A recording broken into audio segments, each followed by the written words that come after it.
What's going on? What's going on? Live stream. What's the deal? There has been some changes in my live stream uh, program here. So I'm getting used to the new layout in Restream. But more than anything, man, what's going on with you? You know what I'm saying? What's good? Go ahead and turn that music down just a tad bit. Yeah, so today what we're going to be working in is Universal Audio Luna, DAW. And if you are not privy to what Luna is, I'll give you a little side view right there. This is Luna. It's a very, very great DAW to work in. You pretty much get you get a lot. You definitely do get a lot in Luna, and I'm multitasking here, so I apologize. But you get a lot in Luna. You know what I'm saying? It's very, very simple. It's very straightforward. And to be honest with you, I like it. I like it a lot. I'm just trying to get this loop right so it can repeat for itself. But yeah, Luna is very, very cool. It's very straightforward, very, very easy to understand, and very enjoyable to mix in. I mixed a couple of sessions in here, little small stuff, and I like the workflow. The workflow outline is straightforward. I mean, I can't express that enough. And it's not as bulky and cumbersome as Studio One is, because Studio One has definitely gotten a lot of bloated. You know what I'm saying? There's a lot of stuff going on in Studio One. It's bloated, and it's starting to have a lot of issues for me that I'm starting to see, which is not really, really good. So that's what that is today. But, you know what I'm saying? We're going to be working in Luna, though. Love this DAW. And we're going to be working on this plugin right here. This is going to be on the individual instruments, or excuse me, the individual tracks. This is Harrison 32 Classic channel strip. This came out a couple of weeks ago, and I have to say, man, it's a pretty nice sounding channel strip. I'm a sucker for channel strips. I love channel strips because the ease of the channel strip, it gives you the three basic things that you need just to get a great sound: EQ, dynamics, and gate if you need it. So, and sometimes you may get a preamp on there like this one. It has a virtual drive, or this preamp drive, that's based off of a Jensen component that comes in, or Jensen transformer that comes into the preamp gain stage portion of this particular channel strip, and it's pretty doggone good from what I heard. So we'll be working with that on the individual tracks. And on the buses, we'll have this on the buses as well. So this is the Harrison 32 bus channel strip plugin. So you're getting bus processing with this one, and then you're going to get the newly channel strip processing with this one. Now, this is a remake of the old channel strip they used to have. They just threw this new skin on here, which I'm kind of feeling that. That's very vintage. But I don't know what their GUI designers was doing with this. I understand the brown, but you know what I'm saying? It's kind of ugly now compared to the other one. But we definitely going to be utilizing the bus compressor. The bus processor, and then the channel strip to give it a Harrison console-like sound, but we'll be working in the Luna as well. And as I go through Luna, I'll be explaining what this is, that, and the third is with Luna as well, man. So without further ado, man, you hear the background beat in the background. That's what we're going to be working with. And I just got the raw tracks on here. I've been dying to kind of go in on this mix, but kind of wanted to say before a live stream, not too much going on. I mean, that's all the tracks that we have in here. This beat was made on my iPad. So, you know what I'm saying? Yeah, you can make beats on iPad real good. So this is one of the beats I was making in Nano Studio. Do what? I help you, mommy. All right, good job. All right, close my door back, all right? Appreciate you, boss. Close the door, hurry up. Sorry about that. But yeah, you can. I made this beat in Nano Studio. And Nano Studio just really doesn't work well with audio. Matter of fact, it doesn't accept any audio. So, what I had to do is just basically mix down the tracks and everything like that. So I'm gonna go ahead and mix this bad boy and see what it's working with, man. All right, without further ado, I'm gonna put my damn bifocals on. I'm just joking. I'm just gonna put on my glasses so I can see what's going on, or whatnot. So this is the arrangement view. We at the end of the song. Great timing. All right, so this is the arrangement view right here. And let me go ahead and get into my presentation view right here. So this is the arrangement view. It's pretty straightforward layout. This is all you get in the arrangement view. Over here on the far right is your big meter. And what I'm really loving about Luna is the ability to bypass all your Luna DAW extensions, inserts, and pretty much turn off all processing in the arrangement or the mix in your mix. So let's say you got like 20 plugins in this mix, you can turn them all off at the same time and actually hear a A/B comparison of what it sounded like before you actually finish the mix, which I'm very, very, very, very loving that feature right there, man. The other thing that we got going on is on the all the way over here to the left side. When it comes to choosing plugins, this is where you will live at over here. I like that layout. It's very streamlined, you know what I'm saying? And last but not least, this is kind of like a pull from many DAWs are starting to do this. This little small channel strip view when you select the track in your arrangement view. I like this as well. And one thing I like about Luna and the channel strip itself is that, you know, it's they got their own thing going on when it comes to the summing plugins, like the API summing and the Neve summing. They got their own thing going on with the master tape extensions in there, and stuff like that, and the console extension as well. So you know what I'm saying, they got their own thing going on, but it's very, very simple. Unlike Studio One, everything is very small. You know what I'm saying? You have a very small window to kind of like understand what's going on or whatnot. So I like that you have these big buttons where you can see. You know what I'm saying? I gotta look at the screen. You gotta see or whatnot. And another thing before I actually start is that on each of these tracks in the arrangement view, you can definitely choose a lot of different things. You can choose like your automation right there, the mode, the tempo mode, the time warping for as your polyphonic or monophonic. You got your input and your output. You got a volume slider. You have your left and right pan. And there's another thing where you can pop out right here, the little switch right here. And then if you're recording in here, you can actually choose your takes super easy. I hate Pro Tools comping. I hate Studio One comping.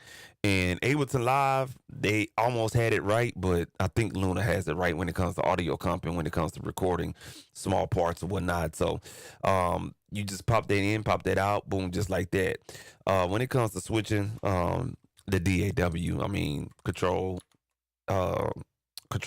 equal plus button on your keyboard, and you back in the mixer window. Mixer window, fire. I ain't gonna lie to you. I love looking at this motherfucker. You know what I'm saying? If you ever owned a UAD interface, you know this looks like the console mixer window. And it's basically the console mixer window is just in a DAW format. Really simple on this particular format, and stuff like that, man. When it comes to assigning outputs, when you click on the output, everything is over here to the left. So this is kind of like your workflow window over here to the left. Sending audio through the send faders, super easy. You can see I got something set up right here to go ahead and do some out processing. Super easy. You can maximize it and get a small view with the knob, or if you want the big fader look, boom, there it is right there, and it looks so professional. The GUI just helps you get in that workflow mode. Another big plus is plug-in thumbnails. A lot of times and that's why I just Ableton Live, Studio One does it, but it does it in this plug-in window. But Ableton Live, you need some way that we can see our plugins. A lot of us have hundreds of plugins and we don't know what the fuck we're grabbing. Sometimes we'll forget the name. Sometimes the picture just help us out. Oh, okay, let me grab that right there. I love the fact that Luna has the plugin window embedded in the insert slot. That just makes it very quick to, okay, I need to go here, I need to go there. choosing different things and whatnot, and not to mention the Luna extensions. That's always a plus, and we're gonna go over that. Now, I already have the Luna extensions on my bus tracks. We have a sub mix. We have a sub mix for the drums, and we have a sub mix for all the beat. We're using the API summing. I do have the Luna Pro version, so I do have the API full suite. A couple of tape machines and whatnot. I wanted to buy the Neve summing plugin, but it you have to have a UAD accelerator or interface, and I just couldn't get it. But that Neve is something else, and yeah, I can pull it up because I'm still on demo. But when it comes to routing, man, it's super simple, man. Let's say, for instance, I'm gonna go ahead and delete this right here real quick. Let's say I wanted to send this audio on this blue track right here. All I have to do is hit the plus button. When I hit that plus button, anything that's shaded in blue here, you can assign it over here. It's not like something small. It's super simple. Everything is broken down. So if I want to send the signal from this blue track pre-fader means before this fader right here. If I want to send it pre-fader, all I have to do is say, okay, I'm gonna send it to the output. The some DAWs in and outs when it comes to signal routing is a little different, and it makes it difficult to understand. They make it super simple. It's basically, okay, here's what you have, here's your window, pick what you want to do. So if I want to send the signal pre-fader right before it hits this fader right here out to my hardware, I could just basically choose, okay, output 4 on my interface. Boom, there it is. That's your fader. So all that signal that's coming in and being played from the audio files and the arrangement view, right before it gets to this main fader, we're going to go ahead and cut that off and send kind of like a, another pipeline outside of the DAW.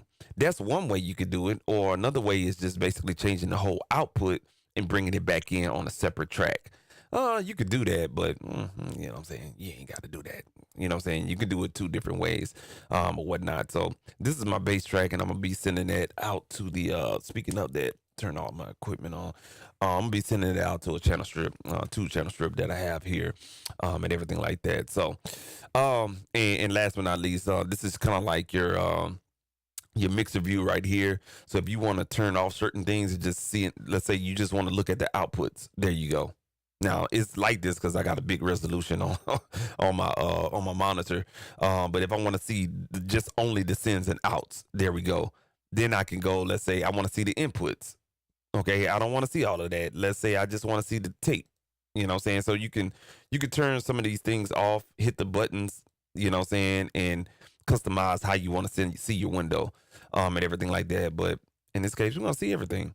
So it's really, really cool. Another thing I like. I'm sorry, y'all. But I got to get you understanding what we're going to be doing because I'm going to close my mouth tonight. But I want to explain what I'm doing. Another thing is if you want to go ahead and just see the drums, you hit the spill button on the drum mix, and that's all you're going to see, the tracks with the drums and the main fader. That's it. That's all you're going to see. If you want to see everything else, boom, hit the spill button. It's regurgitate all of the other tracks that you have in your mix. But if you focus on working just on the drums, everything is else a distraction. There you go, right there. That's another 5 feature, man. You have an overload button. You can cut off the peaks, and then you have a master solo button as well, man. And again, modifiers over here. This is kind of like taken from the UAD console app for your interface or accelerator. Modifiers. When you hit the power button, you could turn each plugin on and off with this green button. So if this plugin is being processed, if I want to turn that off, basically I have that on. Let me close that so y'all can see properly. And then I just hit that green button. It's off. And I can turn off. It's just a quick boom, boom, boom, boom, boom. Switch off. You know what I'm saying? And let me turn that bitch back on. Now, let's say I wanted to remove a plugin. Now we have these red and the circles with the line in it. So if I wanted to remove this, and it times out. So if I wanted to remove this, boom, boom, boom, boom, boom, gone. You know what I'm saying? There's no extra clicking. They tried to minimize the clicks in here. If you want to copy this plugin here, let's say for instance, you have this plugin here. If you want to copy something, all you got to do is just copy it over there. It's just a drag and drop. You know what I'm saying? If you want to remove it, boom, just like that. Too simple, man. They really made everything simple, and that's pretty much the god doggone that's pretty much the mixer window in Luna. It's super simple. You have metering up here at the top for each track, and it's color coded. So as you have more tracks, the metering gets closer and closer together. And then you have a transport window with everything that you need, from switching your views to your BPM to your click, your counter, your transport controls, your start, stop, and length as far as how it looks on right here. You know what I'm saying? The little timeline situation. And then you got a global solo mute, input monitoring and stuff like that. You can monitor your signal and turn on the volume, and your workflow window, which is some little macros that you have at the top. I mean, very streamlined, and that's it. You can see there's no clunkiness like it is in Studio One. And I'm gonna be honest with you, it's very, very better than Studio One. I gotta keep it 100, man. You know what I'm saying? So let's get started, man. Enough of that and stuff like that. Again, you know what I'm saying? We have a total of 2 bus tracks with our instruments on there. I have 3 effects buses set up, and then we have uno, dos, tres, cuatro, cinco, seis. We got 8 tracks of music and stuff. So go ahead. Let's go ahead and get started. Let's see here. And I got some markers here. Let me go ahead and delete these markers because I really don't need them. If I can, to be honest with you, if it allow me to. Okay. Yeah, it's not allowing me to. So let me do this real quick. So I'm still learning, but I haven't learned the effective way of deleting these markers just yet. But I'm not gonna too much worry about it, man. I'm not gonna hold up the time. All right. Let's go ahead. All right, I already got the track tracked out. For some reason, when I made the beat, the timing was off on these tracks, so I had to go in here and really kind of like fix this shit up and everything like that. So let's work on the bass, and that's how I already have that tracked out and everything. And we definitely got to turn up the master volume. So you give me 1 second here. All right, cool.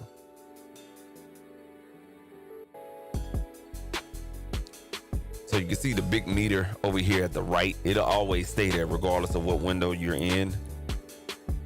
That big meter is always going to be to the right. And then this channel strip, this little workflow window right here is always going to be to your left. So everything is in the center, and that's what I like about that. All right, so let's focus on this blue track right here. It's called Stem 6. I have a template already for this bad boy. I need to go ahead and put it out there on my site, and for you guys to go ahead and sign up for my email newsletter and everything like that. You know what I'm saying? So you can, you know what I'm saying, stay on the up and up and whatnot. But we're gonna work on this blue track right here. It is the bass line. So what I'm gonna do is just loop this section right here. We're gonna process this bass line. All right. And I'm just gonna set a loop. All right.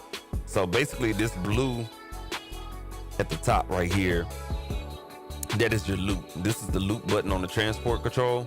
And that's what we're gonna do. Let's go ahead and switch back over to the mixer window. And we have our output right here. All right, now that's our bass track right there. Now we can process this and send it out, which let me make the out visible. Oh, hell. All right, there we go. All right, so it's 2 different ways we can send this out to our hardware. We can change the output assignment. All right, so when you click on output, we can go here and let's say we're gonna go out 4. All right, we can go out 4 and we could come back in, which I have another track right here. Let me go ahead and move that right here. So this track right here says HWN, but it's just a blank audio track, and I can come back on the input up here at the top on input 4, and we could process it that way. If you want to do that, cool, not a problem. but you can also process it inline. And so that's what I'm gonna practice with tonight. I'm gonna go ahead and mute that. I'm gonna put the send out, the send fader out, and I'm gonna make it pre-fader. All right, that's gonna be before we actually hit the final fader on the mixer window. All right, what I'm gonna do is when you turn the signal up while it's playing, it's gonna be sending the signal out of output 4 on my interface to wherever I want to route it at. You feel what I'm saying? So that's what we're gonna do real quick. And speaking of that, let me go ahead and add my second camera to the mix so you guys can see what the fuck we working with. All right. And let me turn on this light right here. All right. So we'll be working with and let me switch the window real quick. Demonstration. All right, cool. So we'll be working with this processor right here. All right, I'll be sending that bass through there. All right.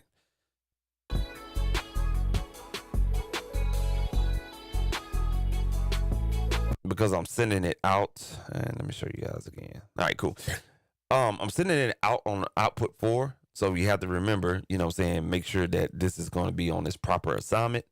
So we're going to go and reassign that back to the submix main. And now this output is going to be going to my hardware. All right, just have to explain that real quick. Okay. All right, let me switch windows back. All right, cool. So I'm going to go ahead and hit play again.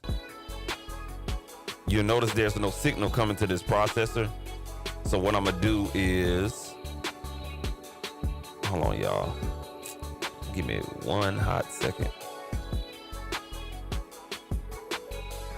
So you guys can actually see what's going on. New layout. I'm sorry, y'all.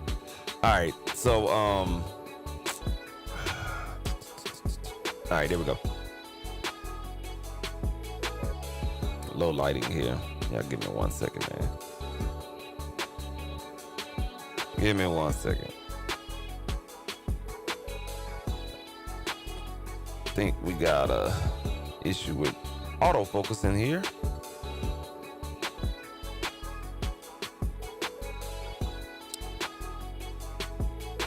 Well, wait, man. One thing is another goddamn another, man.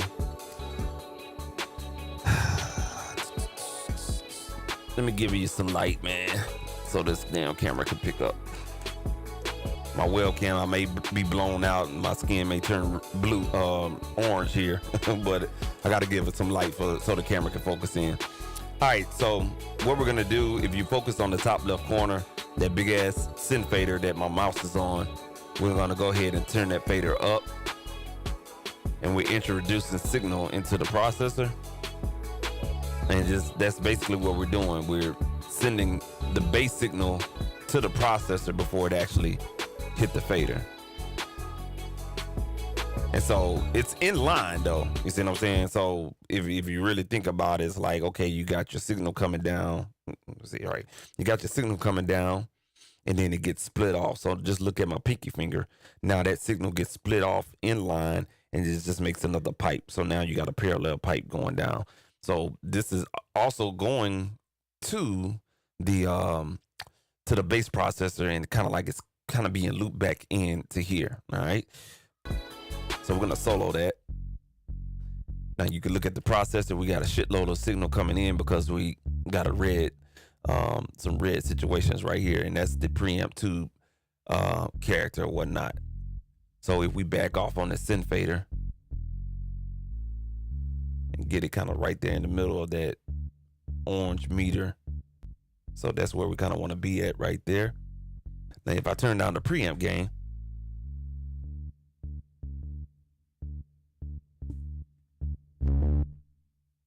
oh, I'm sorry. I'm talking. I ain't even got it in pre-fader. Let me stop.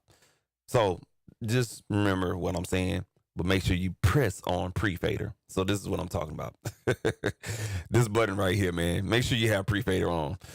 I told y'all that earlier, but I forgot to do it my goddamn self. So make sure you have pre-fader on. Actually, I'm gonna keep the DAW on this window right here. All right, so when we hit play now, it should be affected.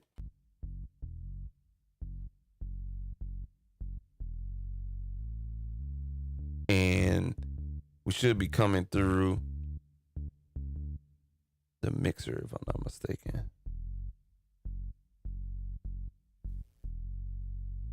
Oh, you know what? Let me see here.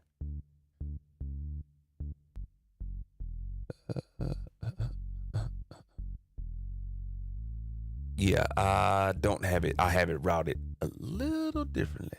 So give me 1 second.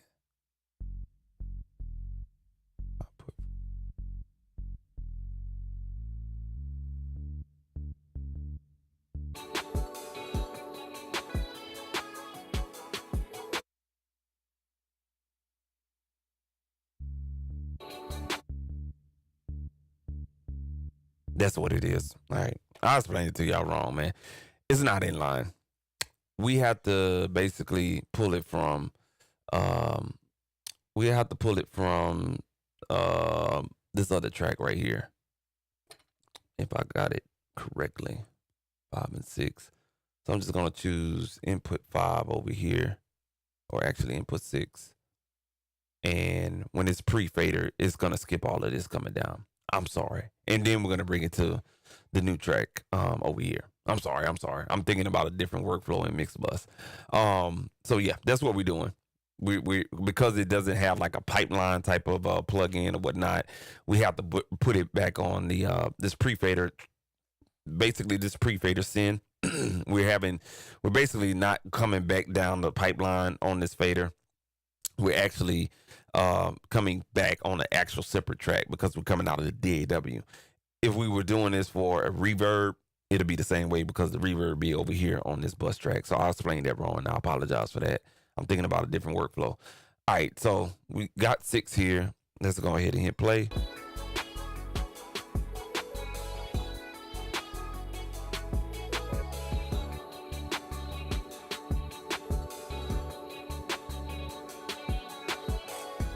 And let me go ahead and patch this correctly down here at the bottom.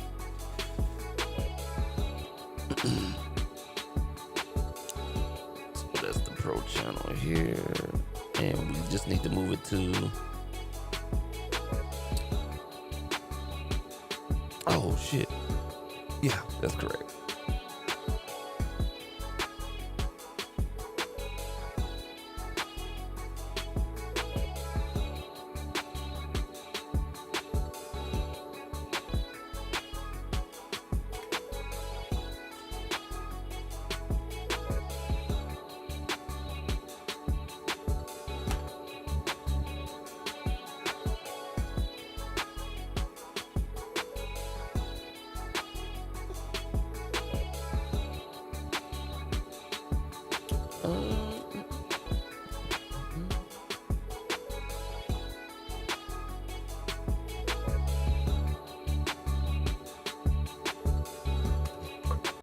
All right, cool deal. And yeah, there we go.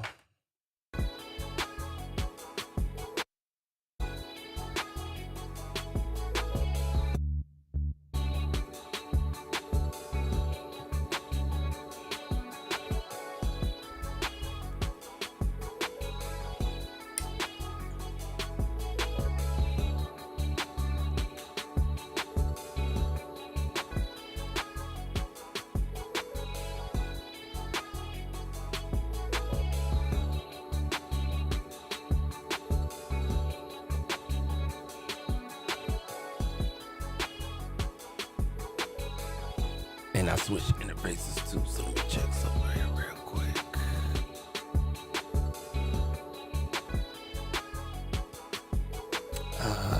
That's what it is. Yes, sir. So I switch interfaces and I have it all wrong.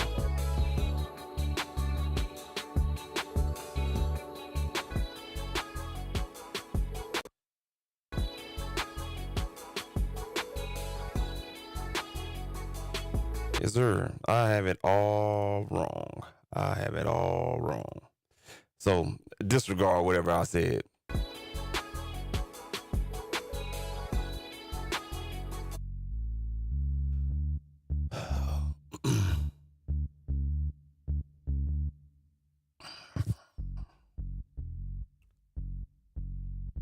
That's not 7 and 8 right there.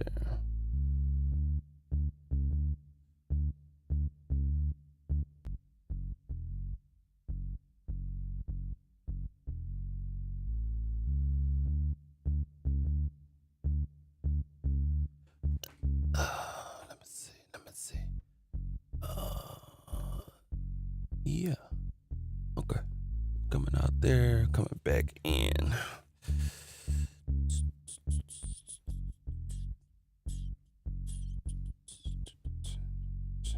That's what it is, folks. I have it messed up. There we go. There it is. I have my patch cables wrong down here. There it is. There we go. All right. I have it fucked up. That's my fault.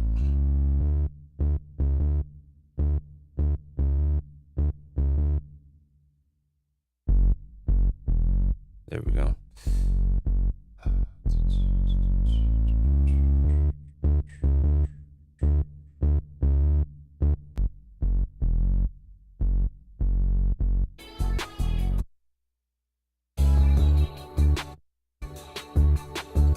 So there it is. All right, that's what it is. So because we going out pre-fader, we can either turn this down right here. So this track right here, because I soloed it, you're not getting any audio because you see what I'm saying? Because this is a breakout and we have it coming back in on this track right here. And you can see that we clipping. So that's what it was. I had it fucked up on my patch bay. I forgot I pulled some shit and I rearranged my rack and everything like that. All right. So we got a lot of signal coming in. I'm gonna go ahead and bring this down about on the send fader. Bring that down about, let it hit about -12.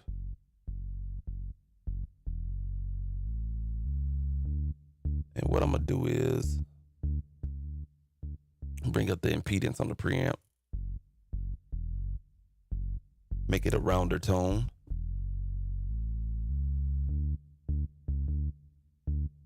And I'm at 0 here, so I got a fader over here on my mixer here. So if I show you guys the mixer, by the way. There we go. All right, so this is the mixer.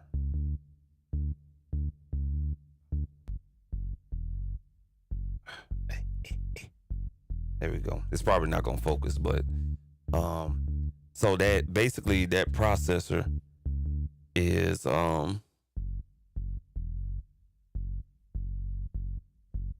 y'all. There's a lot of things going when you're doing your live stream by yourself. But so basically that signal from this this channel strip, it goes back into this mixer right here. So I had to change the patch cables and everything. So it's coming in on channel 7. So I'm gonna bring it up to unity gain so we can get a full signal coming back into the DAW. Now we're gonna put our attention back onto this bad boy right here. Get that preamp just right, like we want.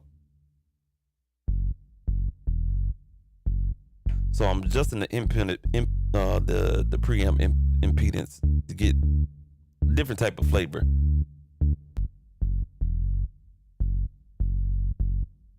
And that's giving me a round tone on that bass. I don't think I need to compress. But we got an EQ here.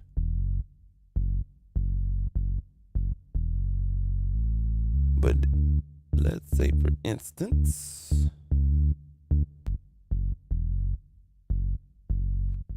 that's without the input impedance.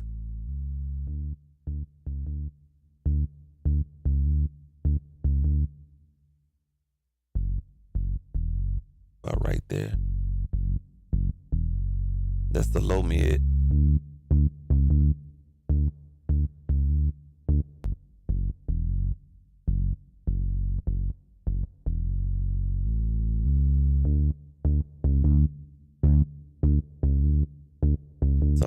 bringing out a little bit about between 400 and 500 on the frequency.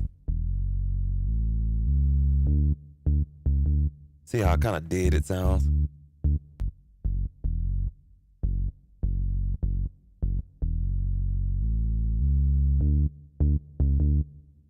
And I'm gonna bring in a little bit of the top end, which is at a 6,000 high shift.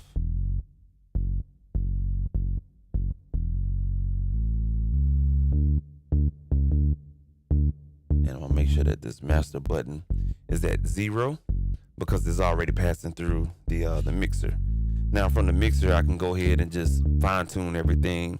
Here we go. We can add extra EQ if we want to. We also have it running through another preamp, which is the Onyx preamps. So I could turn that down, but if you look on the DAW, we don't have too much signal coming in. So we have the gain stage over here.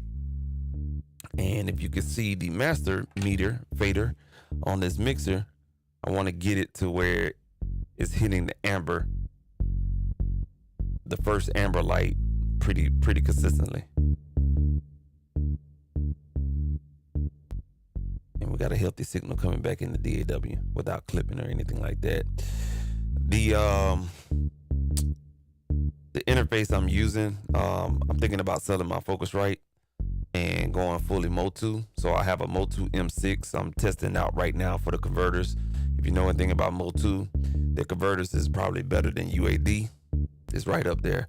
I'm going for the 828 here pretty soon, but we're going to test out everything on the M6. All right. So let's get back focused on this.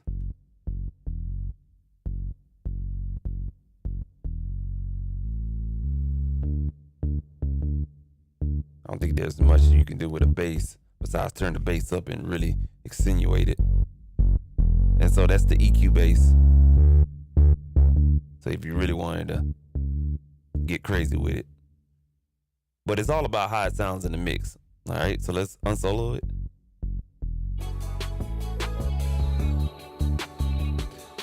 So I like what I did with the mixer EQ, bringing that low end up. It just gave it an overdrive feel. About right there. So that was a bump. That was a bump about like maybe a half decibel to a decibel bump on the low end, utilizing this mixer's EQ, which is a Onyx Pro FX 12 version 3 plus. It has a smart channel on here, so this last channel right here, you can bring in an aux input or a Bluetooth input and mix that into your signal. This is a very versatile board, by the way, man, and it's an analog board. That model 12 I sold that bitch, man, because it was digital and stuff like that, and it just really didn't have a color to it. I like this because it's a clean, but a colored clean sound. And I did a lot of research on Mackie boards. I was not a fan of a Mackie board, but when I heard it, it was like a clean colored sound. It's like a clean, transparent sound, but it's a little color to it. Very hint. You got to have ears to hear it. It's really, really good though. But that's our bass sound. We just basically process it on that channel strip that we had right here at the top left. You know what I'm saying? We added a little bit of preamp gain, 2 preamp gain. We boost up the impedance from 150 ohms to about like 700 ohms. Give it a real rounder tone. And a little bit more aggressive heaviness to the signal. Did not compress. EQ'd at about 450 something. I don't know, in between 400 and 500 on the hertz, on the cycles. And we boosted that low mid at about 6 to really kind of give it some attitude. Boosted up the high end for the shits and giggles. Just give it a little sizzle. And then, you know what I'm saying, we went to the motherfucking mixer, added a little bit of bass in to overdrive the signal, and it sounds really, really good. That's a full analog path coming back into DAW. So think about it like you utilize the synth fader, pre-fader, send that out back through all this shit, and then come back on a separate track. That's how I was supposed to explain it to you in the beginning. My bad. The patch break fucked me over. All right, cool. So we actually coming back on motherfucking, excuse my language, but we're coming back in on channel 6. So I have one more. That interface only has 2 out and basically 4 in. So I really got 2 in, 2 out I can work with. So we're coming back on 6 so we can process another sound. All right. We're going to get real fun because I'm going to do a lot of out processing on this track right here because of the vibe of it and everything. All right.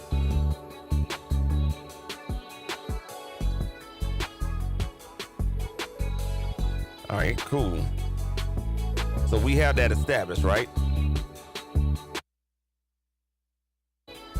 And I got to remember these two got to be soloed together. All right. So we do not have a plugin on there because in essence, you really don't need it because you have a whole channel strip right here. So what I'm going to do is utilize that button here, the copy button, and we're just going to drag that over to this empty slot. All right, cool. We paste it on that slot. We're going to go ahead and bring up this plugin. I'm not going to utilize the compressor, the EQ. No, we're going to turn those off. The only thing we're going to utilize on this plugin, which is really, really useful, is the drive knob. The drive knob is based off that Jensen transformer I was telling y'all about. And if you understand consoles, you understand Jensen transformers.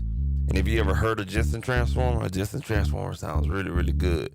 So we're going to just overdrive the bass just to give it an effect, right?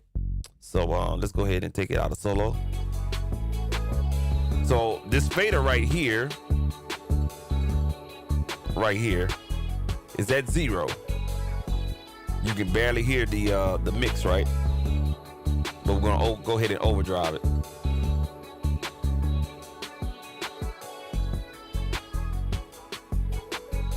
Now when we overdrive it, you can hear like, oh, okay, it faded out, right? As it should. It's gonna do that because you overdriving it.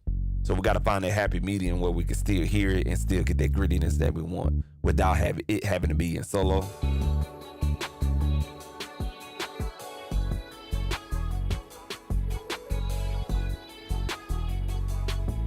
About right there, about 5 decibels. Let's go ahead and solo that.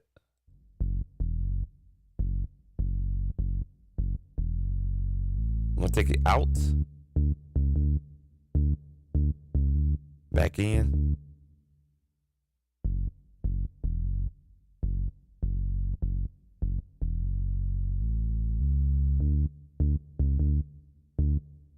So we definitely lost some gain. You can see right here on the output meter. So we're gonna make up that signal loss that's degraded from the overdriving that we're doing on this preamp gain stage right here on this plugin.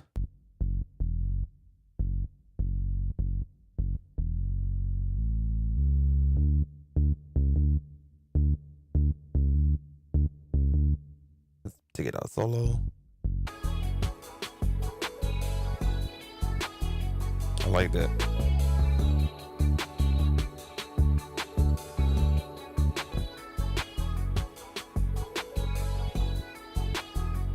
I wanted to kind of like test it out, just to turn it off. Not bad. So that's going through the analog, and when you add the plugin in the mix,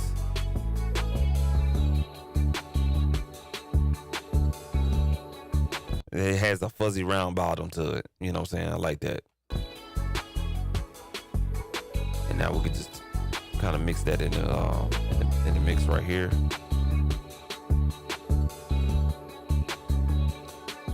I got a whole goddamn controller right here in my face when I'm doing it. I'm tripping.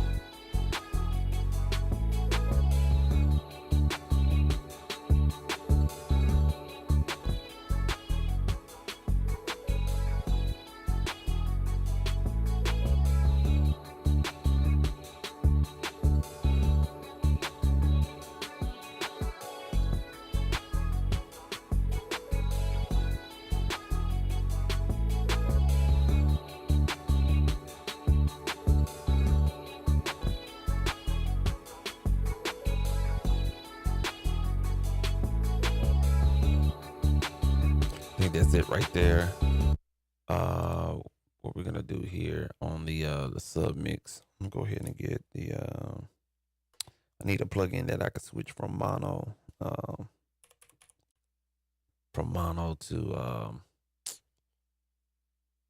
to stereo. I'm gonna go to kilohertz and see what they have in here. Damn, they don't have what I'm looking for. Let's see here. I know I got something in here that makes it mono. Fuck it. Let's do this. Let's do this. Let's do this.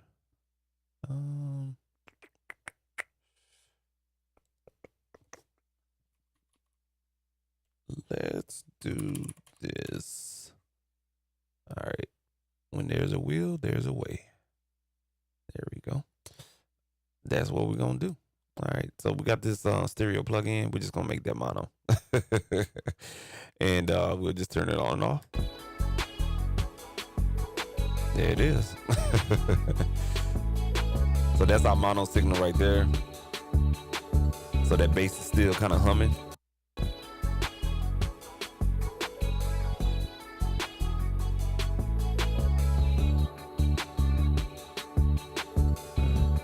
Let's bring it back in stereo. Here we go.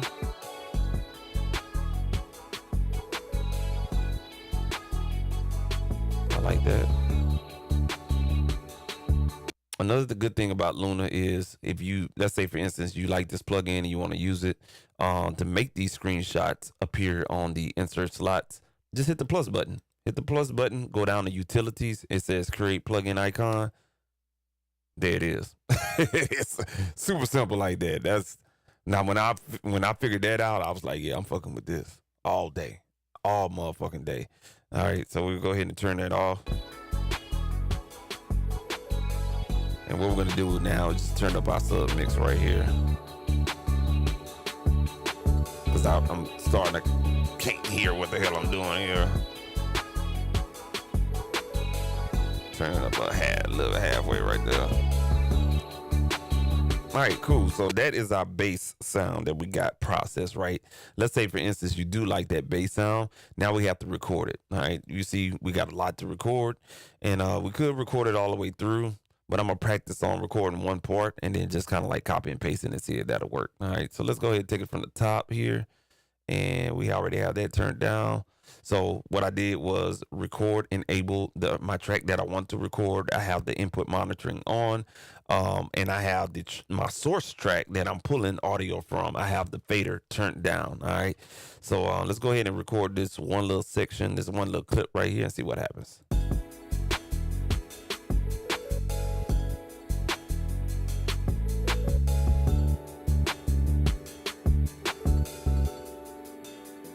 Actually, I'm gonna keep going because that's a cutoff right there. I'm gonna stop right here. But the beat is not long, so I can actually record this whole damn thing in here. I love the fact that if you select the input mono input or phantom mono, that's a whole other discussion. It'll show you on the wave file a mono track, as it should. Most DAWs do that, and you can see that we had a stereo track for the bass and everything like that.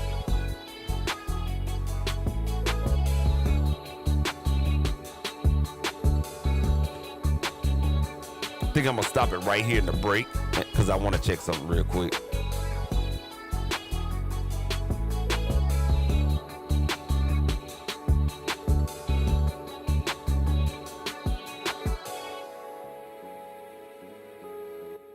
All right, cool. I want to see if there's any major latency going on. So let's go ahead and do that real quick. So when we do this, yeah, there's a little small latency. And this Mode 2 interface is real good with latency. And it's not too much or whatnot. So what we're gonna do is take it back from the beginning, and we're gonna line this situation up right here because that is the beginning all the way here to the left. So we need to line up doggone this section right here. All right, I'm gonna scoot that back just a little bit. I'm gonna change my bars and beats snap. I'm gonna change that from a half to 164. All right. And when I do that, we should line it up as close as we possibly can. Or I'm going to test it how I do it in Studio One and just turn the goddamn snap off and line that motherfucker up like that and see if we can actually get that cursor there and zoom all the way in. And that's how I like to do it. Just like that. Now I am looking at the wave and it seems like it should be right here. Yeah, there we go. See how the wave kind of like is contoured with the original? That's how you kind of want to be. Now we'll do a null test just to make sure that we are canceled out and everything is sounding with the way it's supposed to be. All right. So we'll go ahead and bring this fader back up right here. And I'm gonna basically play them together. It should sound like one big ass goddamn wave file. That's a null test.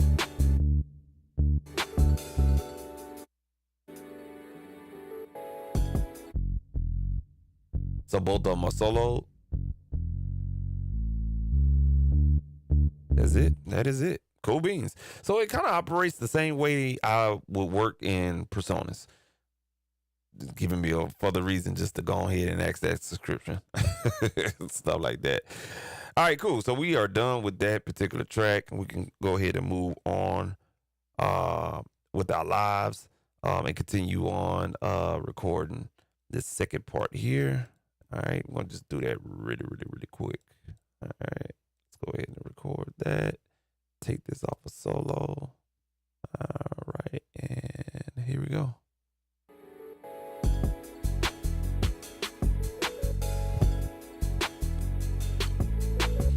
So you can see it's processing in real time. It's going through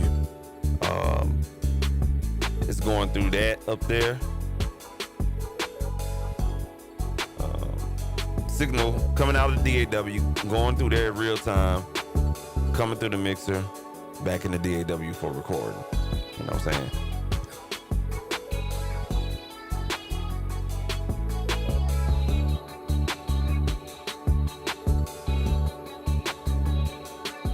I think the next thing we're gonna work on is the guitar.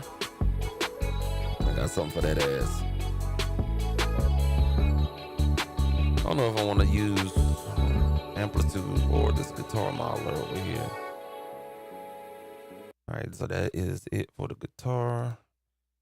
Let's go ahead and zoom in.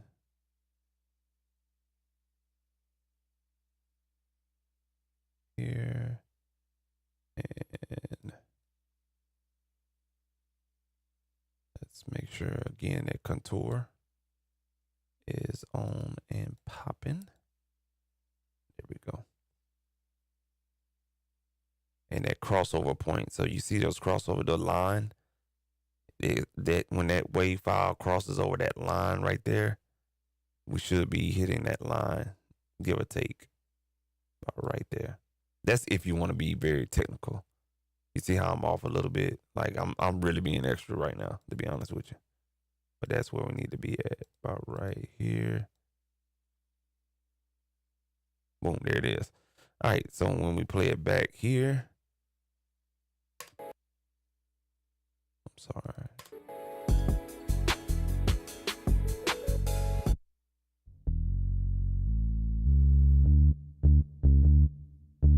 Yep, that's the null test. We Gucci.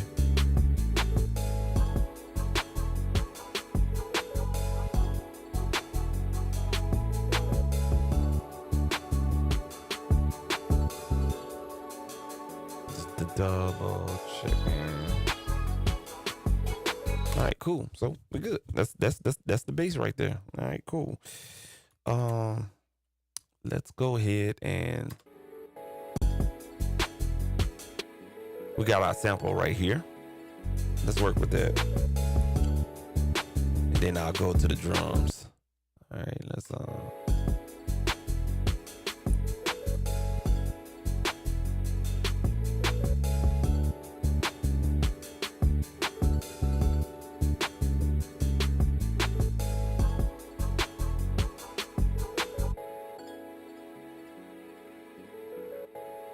I'm gonna squeeze a little bit out of that sample,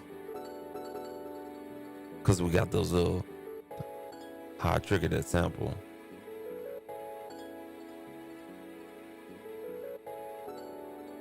Then we're gonna overdrive it a little bit. Just that little bit of drive I hear. I hear some of those harmonics coming out of those strings.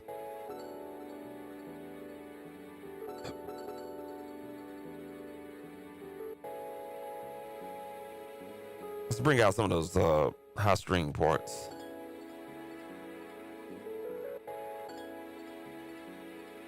And I apologize, I'm not even paying attention to the chat. What's good, Corey? If you're still here, record, what's going on? Big Red, what the deal is? Yes, I will. Yes, I will. I'm definitely doing some on the Mix Bus 10. I got a litter of puppies. I'm sorry. So I'm running behind. I'm literally, man, like the blessings came in all at one time. So the YouTube channel is on some other stuff right now. So, you know what I'm saying? When I wanted to do all my content, I'm just running. There ain't 24 hours. It's not enough hours in the day. But yes, I'm going to do some more videos on Mixbus 10. I'll be alternating that in Luna. I think I'm about to start phasing out Studio One. It's I don't look at it the same. I don't know. When I started working in Studio One, I mixed a couple of stuff in there, and it's just like, you know, the processing power. Well, you know, when you have a plug-in processing meter in Studio One, it just felt like, you know, ever since Fender brought them out, it's just been performance problems. I'm talking about just weird stuff, you know what I'm saying? Just glitches. I have a huge problem with plug-in windows. I'm not experiencing it in Luna. Mixbus is another story.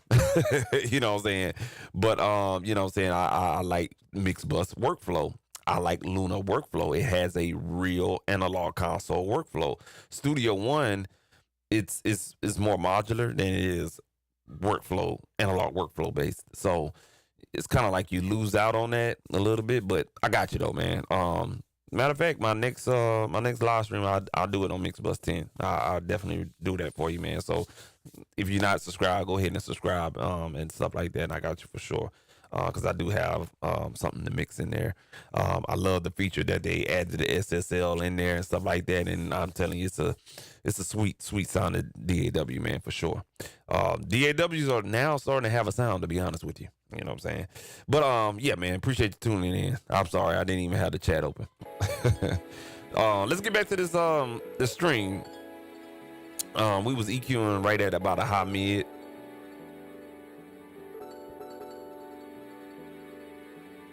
So there's no Q bandwidth that you have to adjust on the 32 Harrison EQ. Just basically you find your frequency and you vibe out. That's probably why Thriller sounded so great, you know what I'm saying? I think when you add a Q bandwidth in there and you trying to adjust that curve, you know what I'm saying, it's too much flexibility. And sometimes when you have that fixed curve on an EQ, it just sounds great, you know what I'm saying? Because it's based on how it was actually built. And that sounds really good. We're going to push the high end just a little bit, just for shits and giggles. Oh, shit. Hold on. Let's play that back. It's going to rewind. Oh. Let's bring that up a little bit.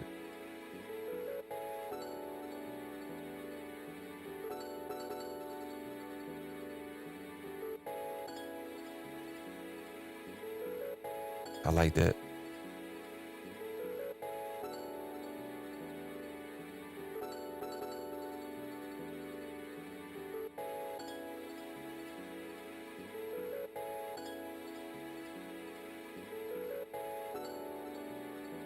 I like that. I like that with the bell pushed in.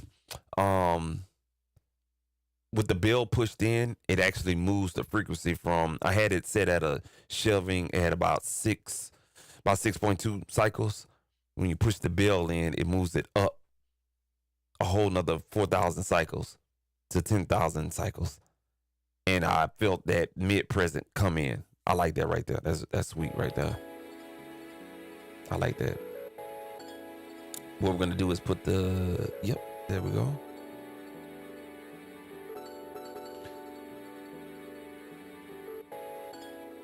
So that's without the plug-in, and that's with the plug-in. It's like it's not too much, it's just right. Let's get this compressor timing right down.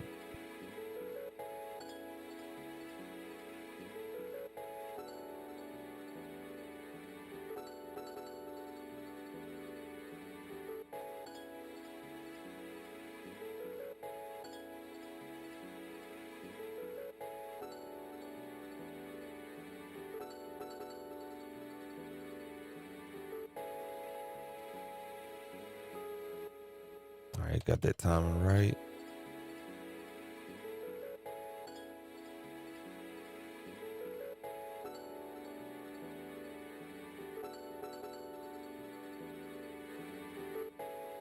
Let's get our gain stage.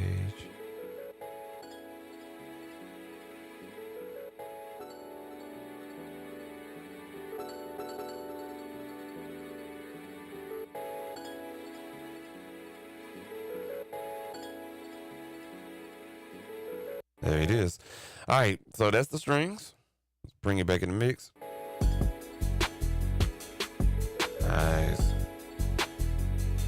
Bring it down a little bit.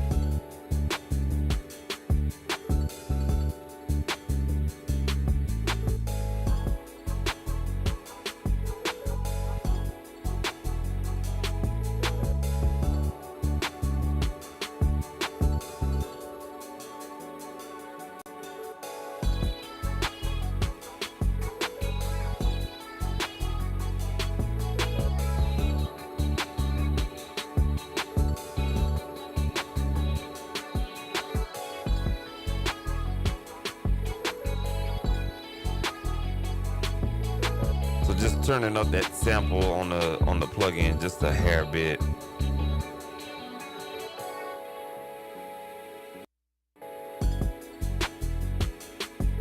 right, let's take it out of mono.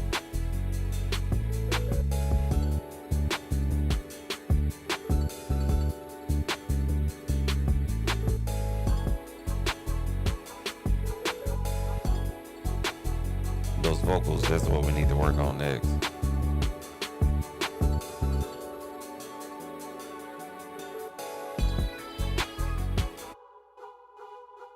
Yeah, that low mid frequency is getting in the goddamn way. That's we need to find out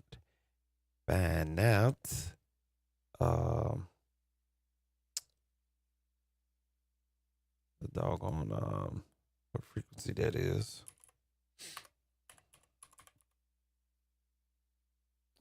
There we go. All right, we're gonna find out today.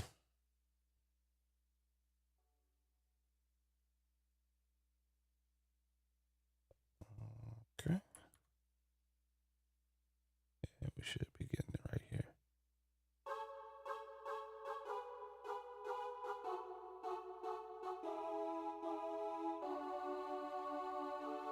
It's right about 700.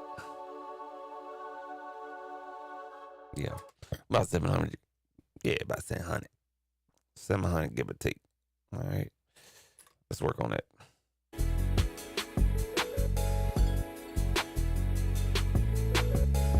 Look like we got a glitch, a little GUI glitch.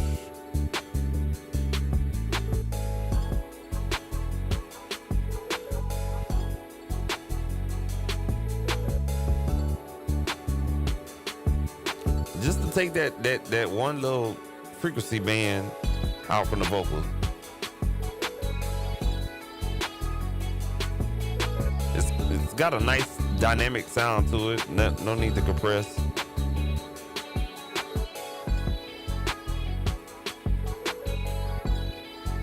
All right, let's play it one more time.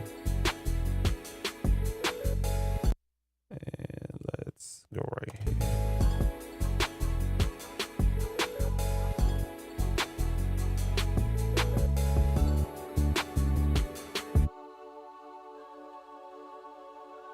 move that input drive up a little bit.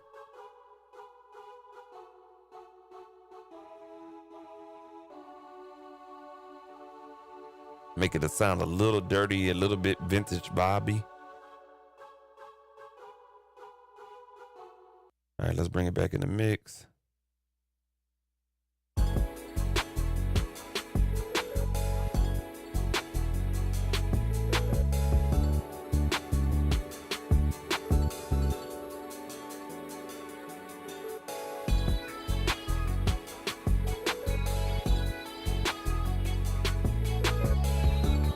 May have cut out too much. Mono don't lie. Let's bring it back in there.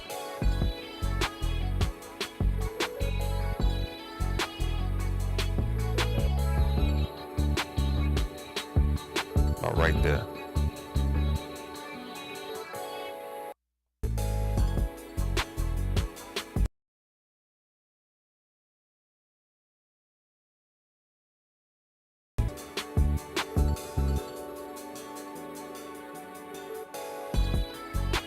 Now, when we take it out of mono, you're definitely gonna hear that stereo signal. But it's blended, it's balanced really, really good.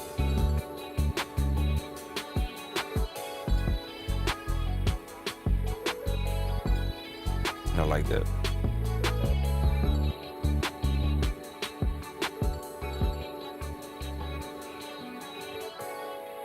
Yes, sir. Excuse me. Whew. It's been a long goddamn day.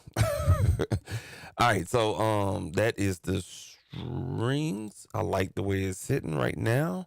Let's go to the drums. Let's do the drums. This is gonna get fun. All right, so we're gonna do with the drums is do a little stereo processing on this. All right, I'm gonna do the drums with the plug-in individual drums, but then what we're gonna do is go down here and mess with one of these little stereo compressors that I have here. This is the FMR RNC, really nice compressor, and then this big brother right here, the really nice leveling amplifier.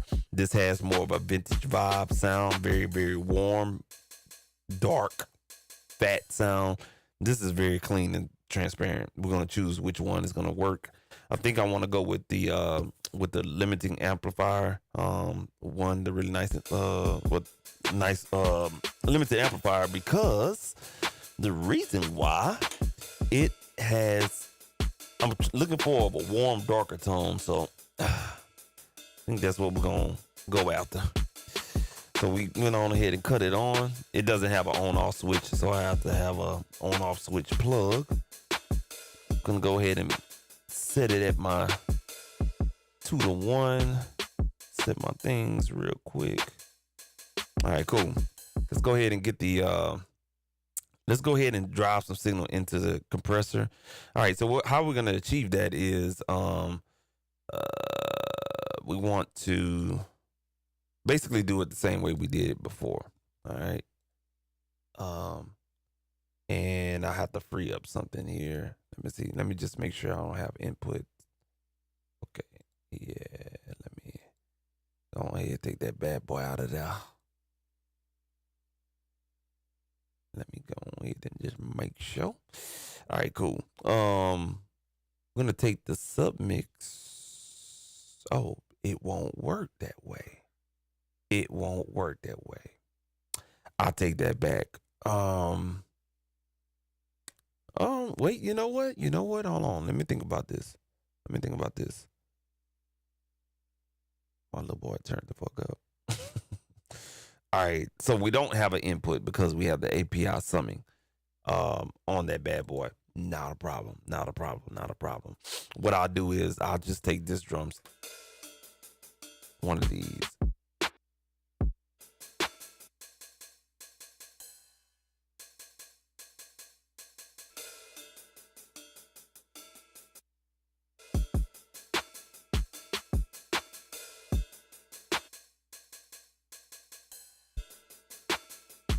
I'll take this one and I'll go ahead and process that right there. So what we're gonna do is create a out. We're gonna go out 3 and 4, and then we're gonna come back in from that, and I'm gonna have to grab another patch cable here. Yeah, that part right there. We're gonna use some LSU colored patch cables. You know what I'm saying? Go Tigers. So I'm gonna go out 3 and 4, and this is where I'm gonna miss my Focusrite interface. The ability of utilizing multiple outputs. So I need to hurry up and sell one of these motherfucking puppies so I can get my goddamn interface. Nah, I don't use no more than 2 anyway. There ain't no rush. That Motu M6 is a motherfucking beast anyway. All right. Sorry, y'all can't see what I'm doing down here on the patch bay, but I'm gonna walk y'all through it. So we're coming out of the interface. I'm patching the out of the interface from a patch bay into the the compressor, utilizing two patch cables coming out, going into the compressor patch, and then 2 cables coming out of that patch, going back into the input of the motherfucking interface. All right. So we're just gonna bypass the damn mixer at all. So the mixer is set up going into the line stereo input on the interface, and then I have a separate input coming in the 3 and 4. That way I can get like a direct in. So let's do that. Let's go ahead and send some signal.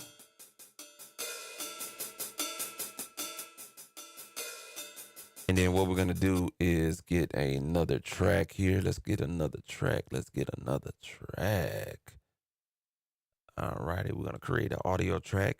Again, everything is on the left side of the left side of the your Luna window. We're going to choose stereo. We're going to call this hi-hat hardware record. And we're not going to use tape, not just yet. But I could throw the tape on there if y'all want to hear that. So I would use the oxide tape. And this is really, really cool when you add tracks. So you choose the type of audio track, either audio, instrument, or bus track. Then you choose how many you want. Choose the format, stereo, mono. You can name it. And then you have the ability to add tape, the Luna tape extension in there, or the console extension. They only have one, which is the API Vision console. But it's the fact that you have options, or you could choose the API Vision compressor.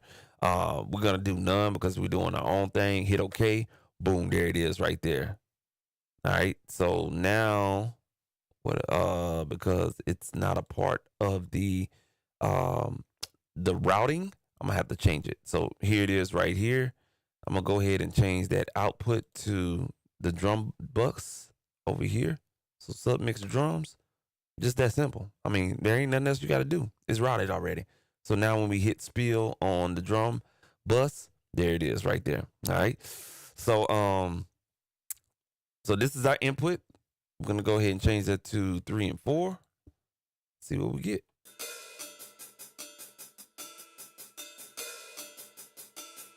Let's put that in pre-fader. I keep forgetting. And let's direct monitor. Still not getting no signal. 3 and 4 going in. No, I ain't tripping. Do I have to have this one plugged in too? So I have these two linked together. Normally I wouldn't have to do that, but let me play that one more time. Oh yeah, I'm getting signal coming in. Let's see what the fuck going on. There we go. Oh shit. My bad. My bad. All right, there you go.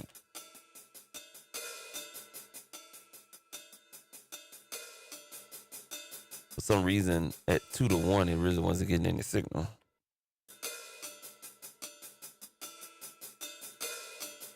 All right, cool. What we're gonna do is now just turn that down and solo that.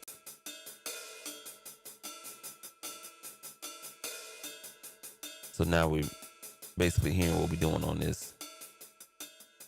So yeah, that's the compressed signal right there. All right, cool. We're gonna go ahead and bring that down to 0 on the pre-fader. There we go. Let's hit play one more time. So we compressing the fuck out of that hi-hat. Let's bring it back to threshold.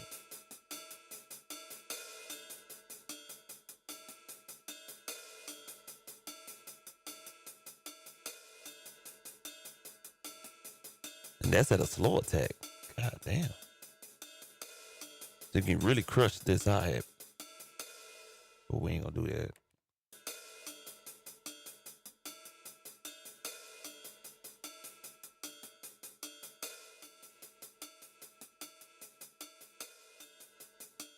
Just in the release, bring back the threshold.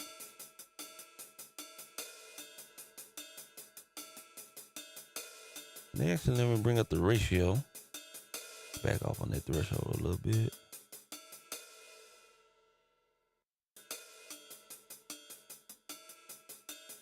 Now bring up the makeup gain. We should be good to go right there.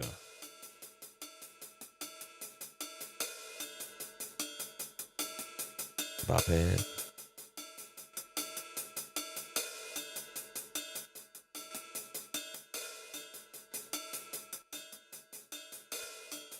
So that's the signal coming into the compressor. And this is bypass. Not bad. Not bad at all. And on top of that, we're coming into a tape extension. So let's get that juiced up. So that's off.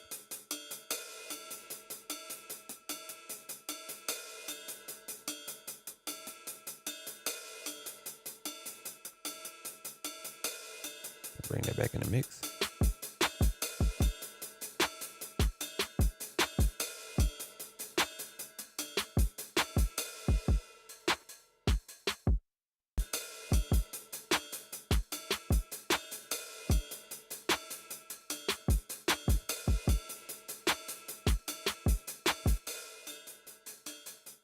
All right, so that's with no compression on the hi-hat.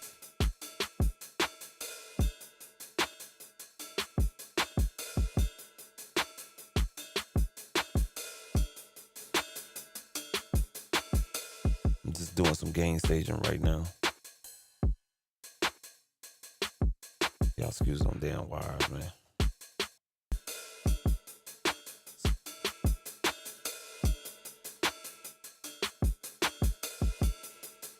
So that's the compressed bypass. So we just kind of like added life in there a little bit.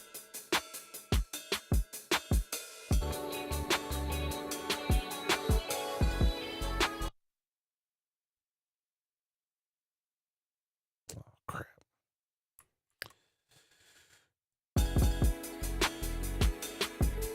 There we go.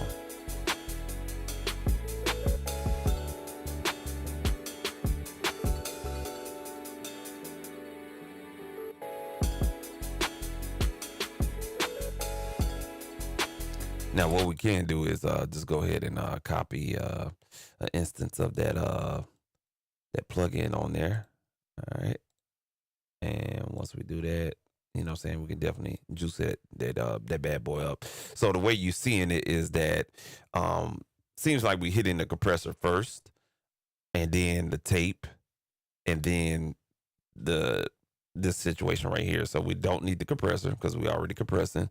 So let's go ahead and drive some of that ginseng sauce.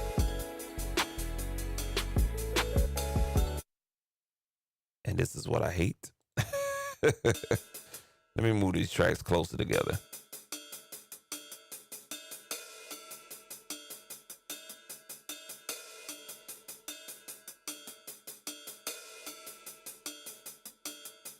So I'm really kind of pushing it.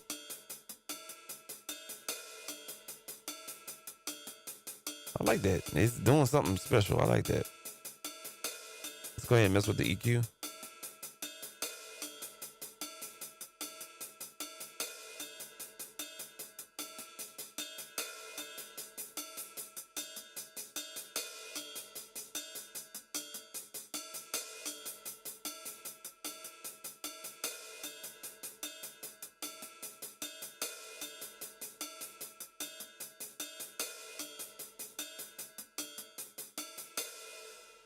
All right, let's bring that back in. Sweet, sweet.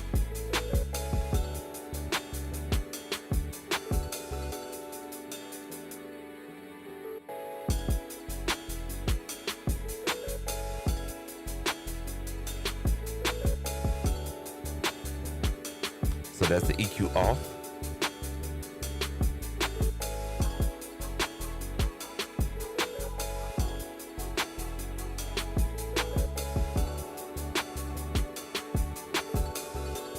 Nice, I like that.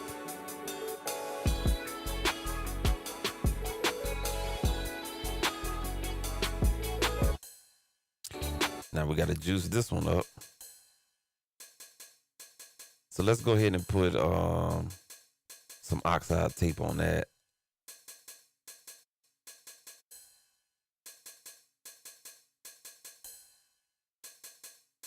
All right. Let's go ahead and doctor that one up. Turn that one off there. Now these are more electronic hi-hats.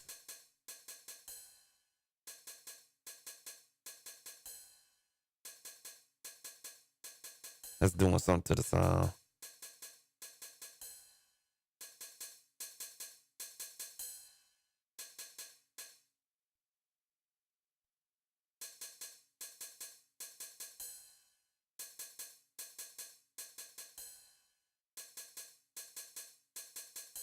Take that little thud out in the mids, low mids.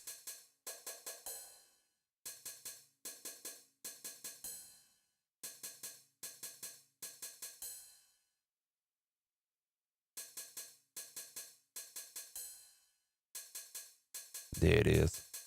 Oh, that cleaned that up big time. I like that. All right, let's play it right there. And we got to just make up the gain.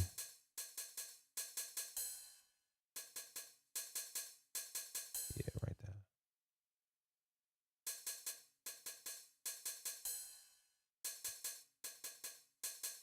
Yeah, there it is. That's the makeup gain.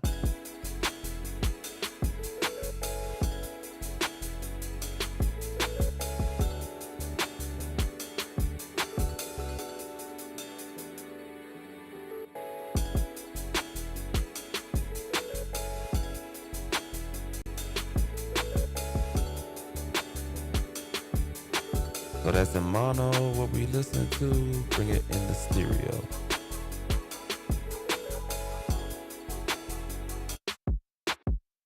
I like how that sounds. Feels like it needs a little bit of EQ. But what we're gonna do is add the Studer tape to it. Now, we can get a little bit funky with the Studer tape. We got more advanced controls over here. All the way over here. I'm gonna choose my tape type.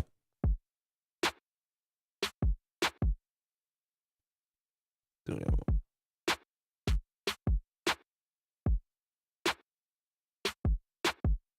I'm liking that.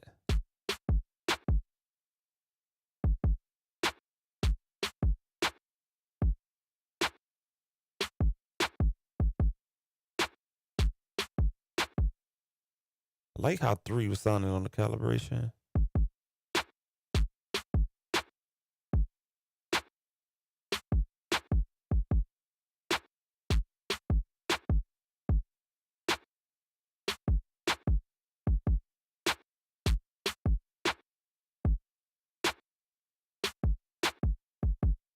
All right, so we're kind of playing with the reproduction EQ.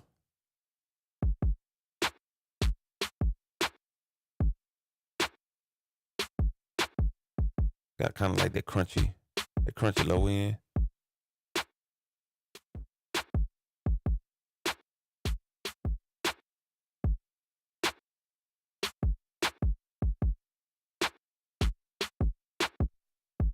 Yeah, so that tape really kind of beefed up those that kick drum and that snare.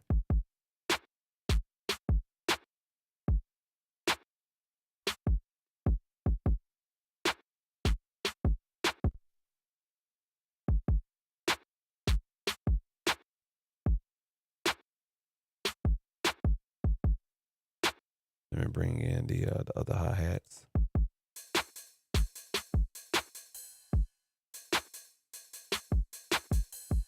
Ooh, I like that. I'm trying to be reserved on the tape and not really drive it too much.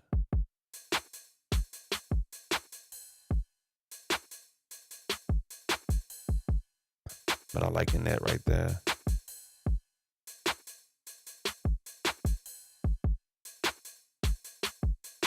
All right, and if I was to, let's say for instance, turn those off.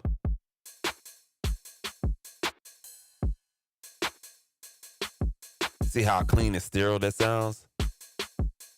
But when you add those tape extensions in there,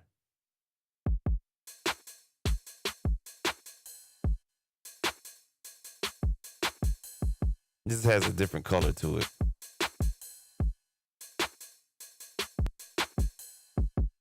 So that's the extensions off and the API summing off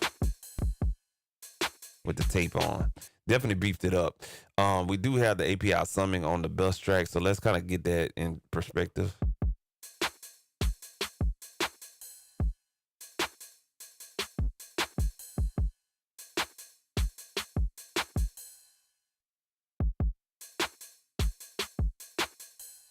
There it is. And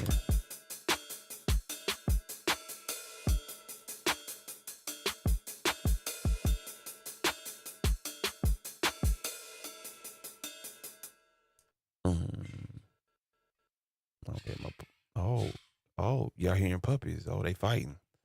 Little niggas up. I might have to go grab one of them. Y'all hold on. Let me play this motherfucker here. Cause one of them gonna get hurt. Let me get them. Let me go get one of them so y'all can see. Let me play this all the way back. Yeah, let me go get them real quick.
All right, let's get focused. This is right here.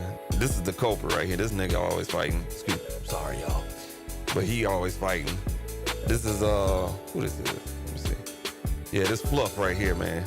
So this is a male English bulldog, Fluff. Yeah, you ain't been in this room right here, my boy. All that damn fighting you're doing, my boy.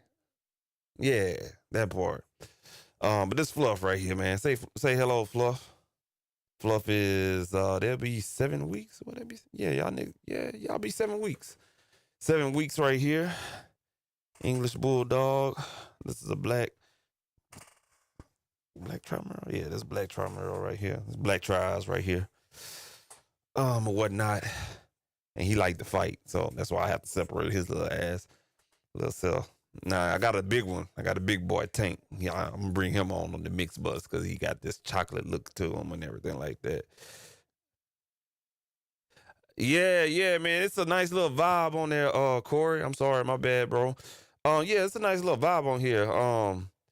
Yeah, man, I don't know what I was thinking when I made that, but that track is about like shit. I want to say it's about like a year and a half old and stuff like that. You gotta be cold. Yeah, it's cold in here. But you doing all that motherfucking fighting, bro. You feel me? All right. You gonna watch me work, bro. It's all right. He's scared. All right, cool. Let's get the hi-hats straight.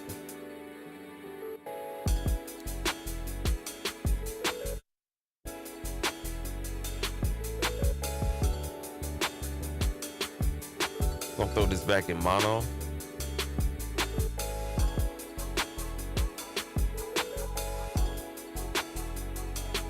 I like these better, so I'm gonna bring these up and bring this one, mix this one at the bottom.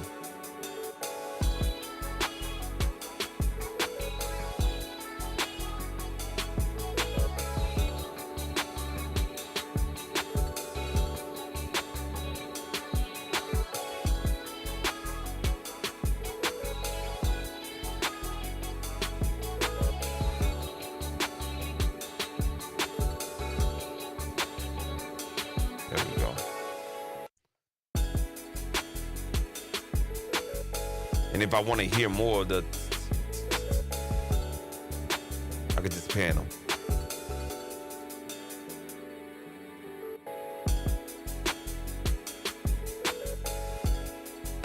All right, so we did some panning.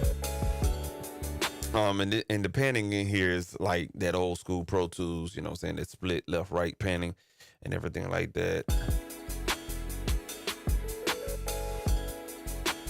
All right, I like what we got so far.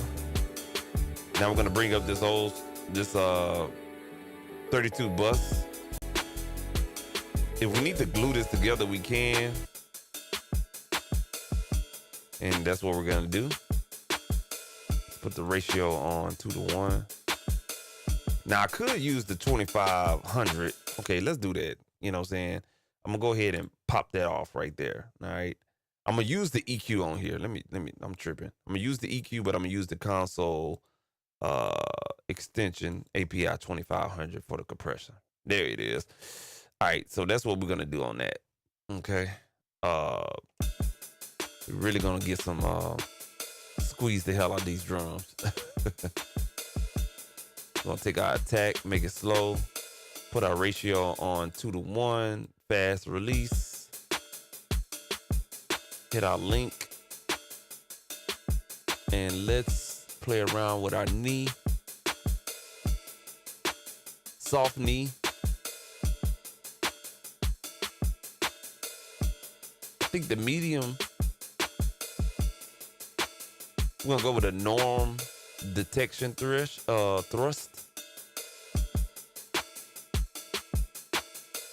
And the old feedback is yeah, go to sleep, bro. The old feedback sounds better than the feed forward. Where you going? Yeah, we'll keep it like that. And of course, we're gonna adjust our threshold whenever it loops back.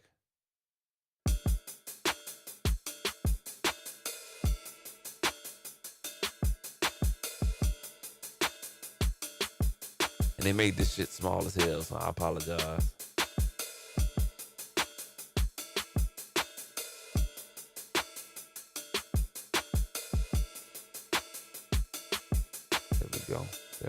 There we go. Now let's go ahead and bring in our... All right, goddamn it, your ass gonna fall.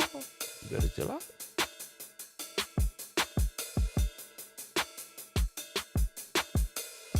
And that compression just kind of added our weight and our weight and our thickness and that punch that is needed. Clearly, if you bypass it, it's like it's jamming. But when you add that 2500 to it, it's a little extra sauce to it. And you can see here, so the console is basically, it's nothing but a insert. It's just the funny way of saying it's a special made insert, you know what I'm saying? Something exclusive, you know, API, UAD, they got their own, you know what I'm saying, partnership and everything like that. But it's just something exclusive to have inserted into the UAD, into the console of Luna. But it's a damn insert because you can see it right here. Stuff like that. But I can rearrange it. So if I want to throw that 32 bus plug-in in front, I can. But I'm going to keep it at the end based on the EQ arrangement and how we have it. So let's go ahead and EQ this bad boy.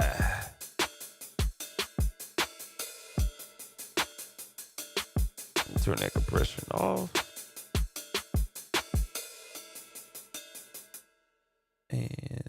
Add a little low end.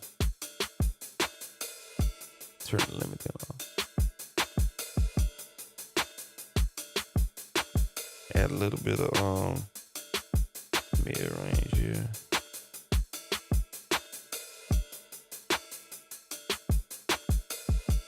Think we got enough high end.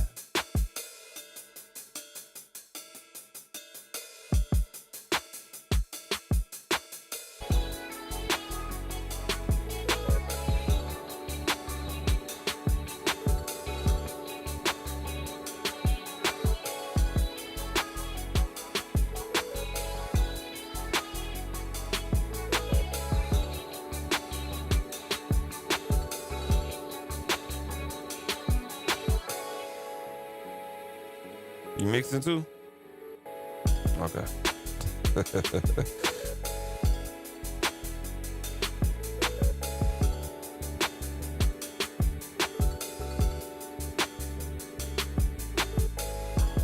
Gotta do something with the hi-hats. They clashing.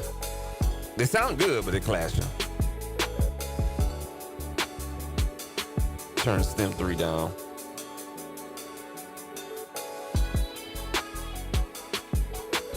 That was better right there. So we just turned stem 3 down a little bit. What's up, my nigga? What you doing? Come on, man. I had to separate you because you up in there on top of somebody. I got 8 of these bad boys. So if you're interested in the English Bulldog, come holler at me. Because it's time for them to go. Shit. Got 8 of these little rats. All right, bro. It's a little cold in here, man. There you go. I had you tight. All right. Let's play that back one more time.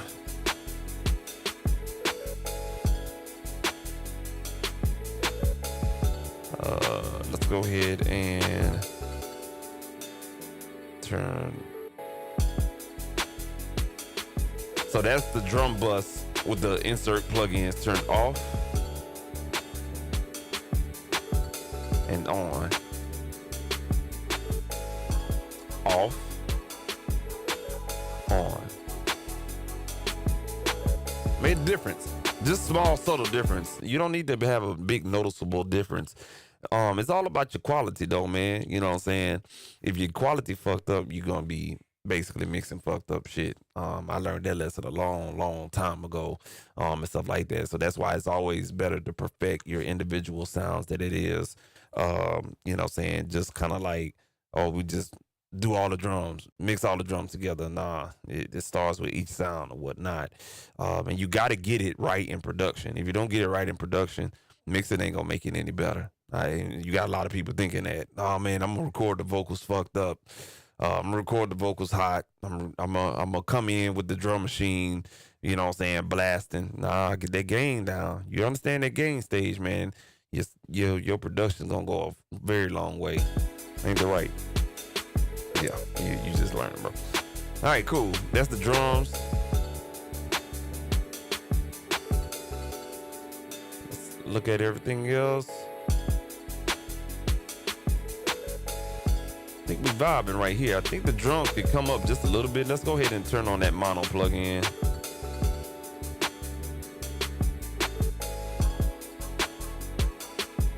Actually, the drums sound good. The bass could come up though. Where you going, my boy? Let me see here. So my boy Corey says, need to do any side chain compression? Yeah, great question. Side chain compression.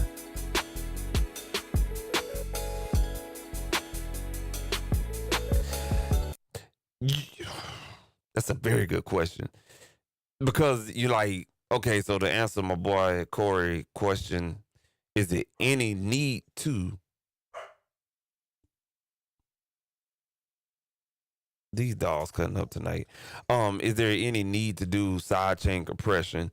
Not necessarily. I think with this mix, there's not too much simultaneously energy going on. So let's say, for instance, you got you got a sub bass or bass line doing the same type of performance or the same type of MIDI performance as the kick, then yeah, you can do sidechain compression. But with this case though, the bass is doing its own thing, and the kick got a different type of pattern, or saying, performance.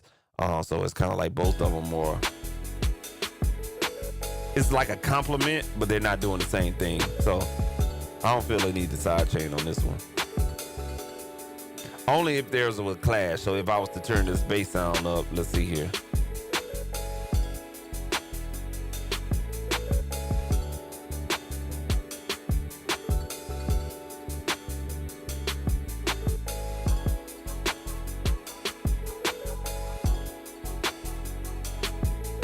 But the bass is carrying the song.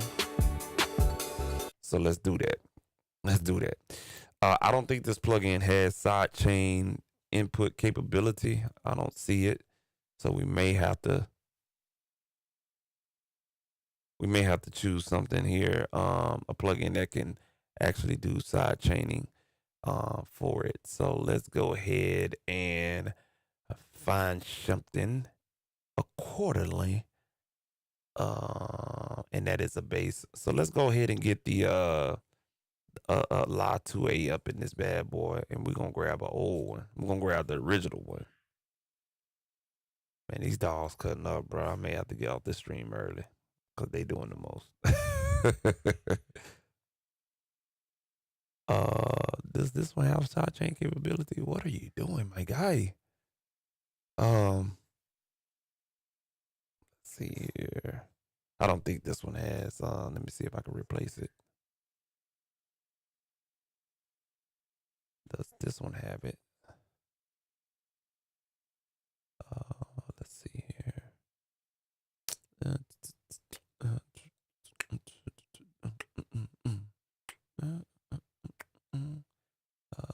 see, utility. There it is. Okay, cool. Nah, we not about to get down because I already know what time you on, bro. No, sir. All right, so here's the sidechain input. We're gonna go ahead and choose from the which one that was. Hey, your ass been out. All right, you been not throw up on me. Man, look, I'm about to put your ass back. All right, so we put the kick. We put the kick on the sidechain input, so it should trigger this bad boy. Let's see here.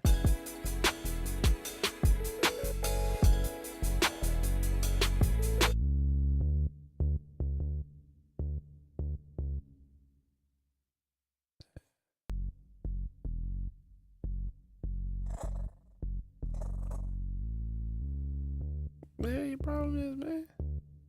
Y'all messing up my live stream. This is why I ain't been live streaming. I don't think this plugin has sidechain input, but I do know some that does. Let me go ahead and switch that really, really quick. I don't think this plugin has that ability to do so. No, sir. Let me switch that real quick. We may have to go with 1176 from another company here. Give me 1 second. We might have to pull the purple out. That perp. There it is.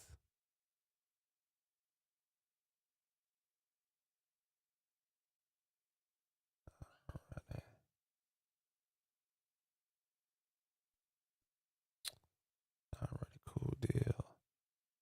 There we go. All right, so this plugin has sidechain capability, and we have it. It's already activated and it's ready to go. So let's go ahead and hit play now.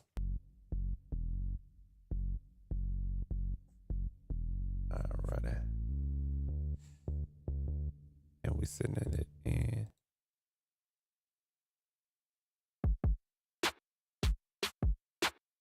That's stem 2. And I'm just learning this on this DAW too, so y'all give me some grace.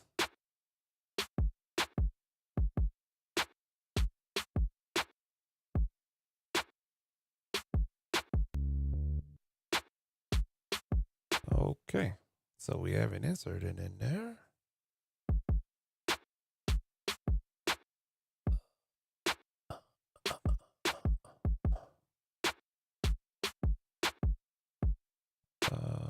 Let's see here.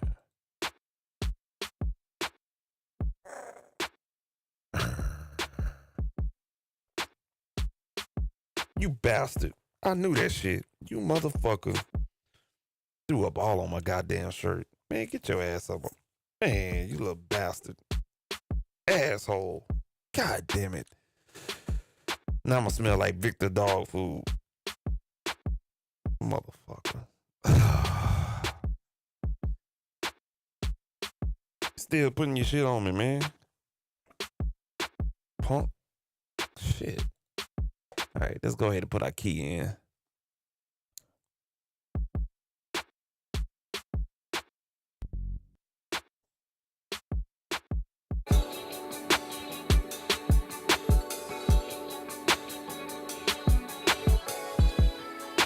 For some reason, so I'm gonna be honest with you.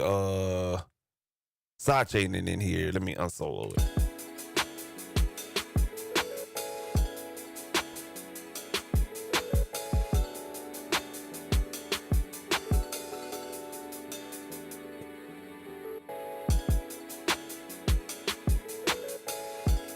Should be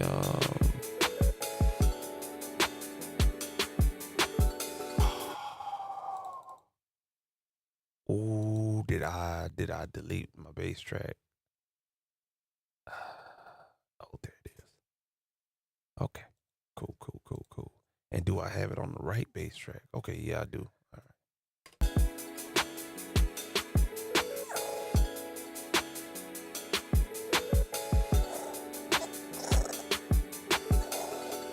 All right, I'm gonna go put you back. I'm gonna go put you back, bro. But you gotta stop all that fighting, though, bro. On the cool.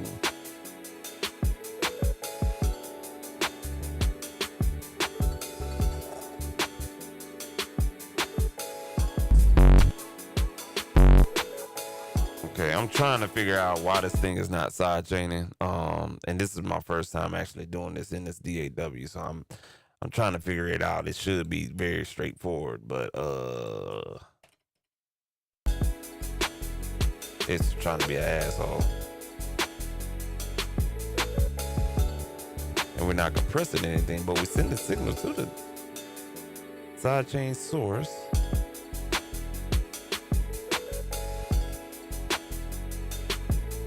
All right, so I'm gonna let this play, and I'm gonna come back and put this damn dog back in this damn kennel with his brothers and sisters. Say bye to people, man, with your throw up ass on me and shit like that. Say bye. Fluff. I'll be right back, y'all.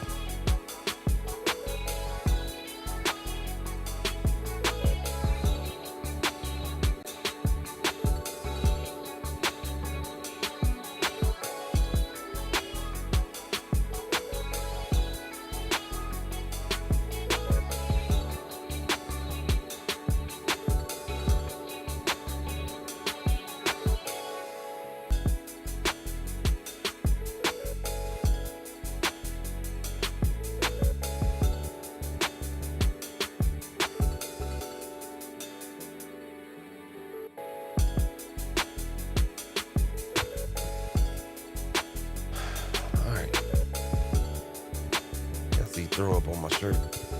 Don't laugh at me. We really need to figure this out because it's not really that hard. So anytime you have a sidechain input, you're choosing your source, all right? And I'm basically kind of like talking to myself because I'm trying to figure it out. But this is my first time actually doing sidechaining. So normally you would choose that, and yeah, you would choose that, or you can disable it. We choose our source, which is basically the drums. I guess we can link that. I mean, I don't know.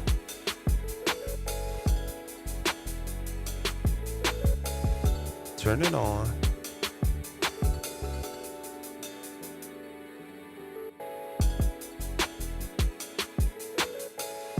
And when we turn it on, we don't get anything. And it could be a bug. I don't know. But it's not doing. That concerns me. It's probably something I'm doing wrong, though. More than likely. What the fuck?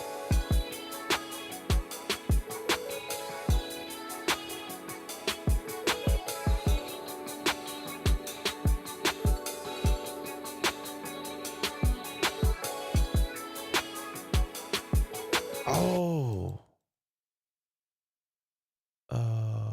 Them two. Okay. Disable that. Do I have it on the right one? Yeah, bro. I'm not exactly sure. But to answer your question, yeah, it's very possible. Why it's acting stupid, I really don't know.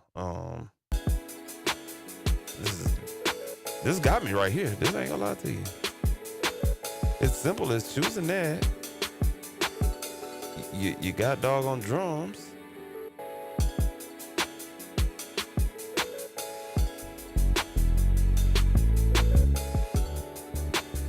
And we're compressing.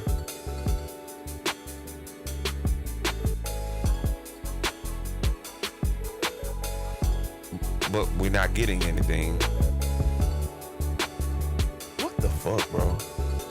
Okay, let me try it the other way then. Shit. Let's see here.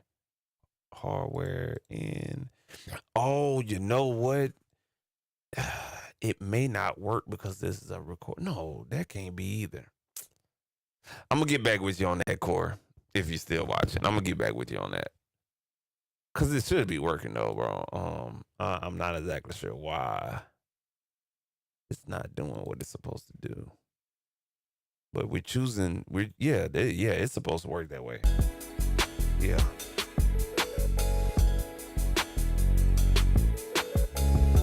It's almost like we're turning up the bass sound, but we're not getting any input.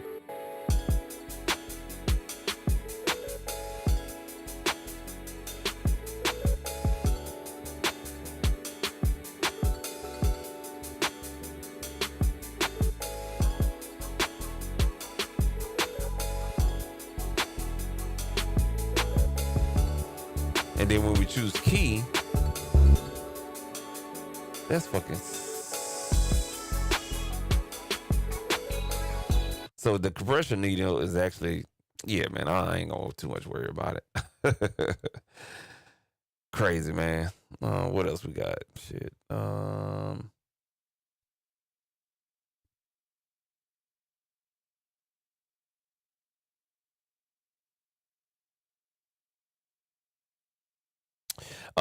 Yeah, so I mean I could do it the other way, but I don't think that's let me try. Let me see. Yeah, so if I understand your question, pointed at the kick. Yeah, I do. So the kick is on this yellow track right here. And when I do add a compressor that you can utilize for side chaining, normally all the DAWs work the same way. So you have a compressor right here. It's asking for a side chain assignment. So when I go there and I choose the kick, it's not detecting. It's weird.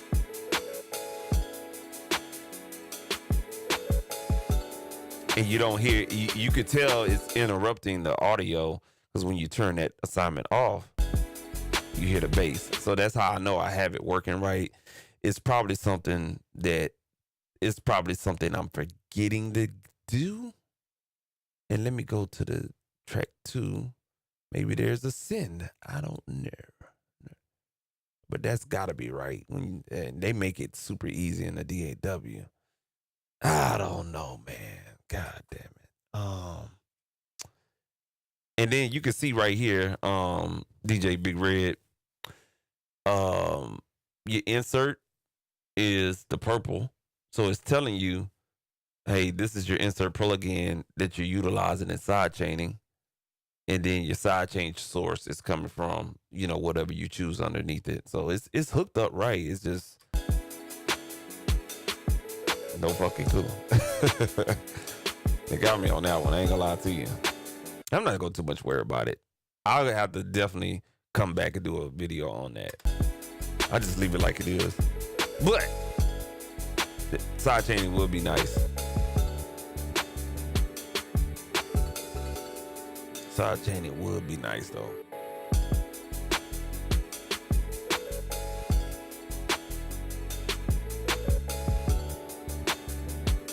I think that's it. That's all we got in this track though. I think we're done. We did the sample. We did the voices. All we got to do is the guitar. We did the drums. We did the bass line. Yeah.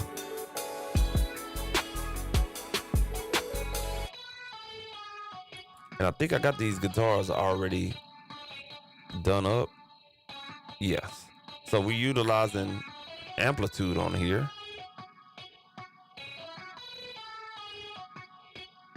So we basically have we have kind of like this fuzz drive on the yeah, here we go. Come on, bro. There we go. We have a fuzz drive on the insert, and then we got it followed up by a phaser, and then we're going into this amp sim here, Fender Deluxe Reverb. That's also going into a Fender cab, and we have a compressor, which is going out and stuff like that. So, let's hit play and check that out on that end right there. Right, let's go back to the hook. That's what we're looking for.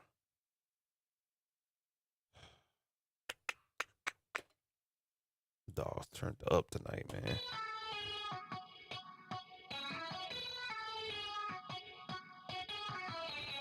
And then when we play that in the mix right here.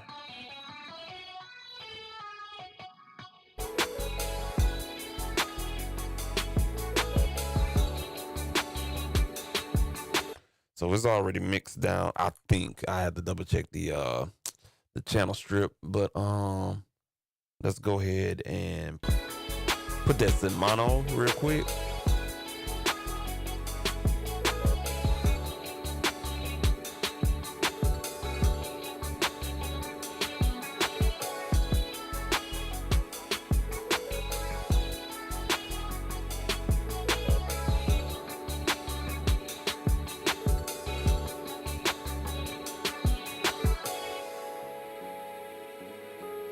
And we don't.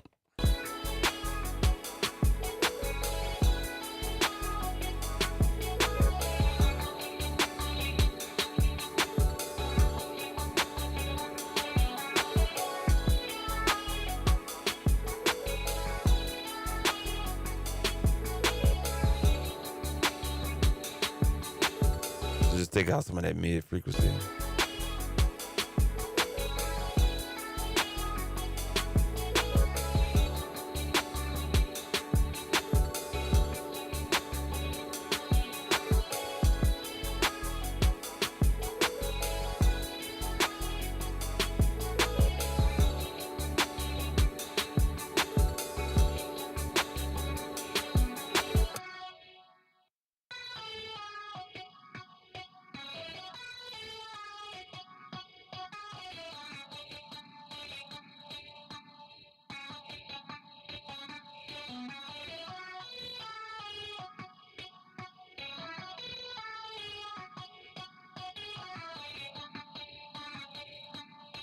All right, and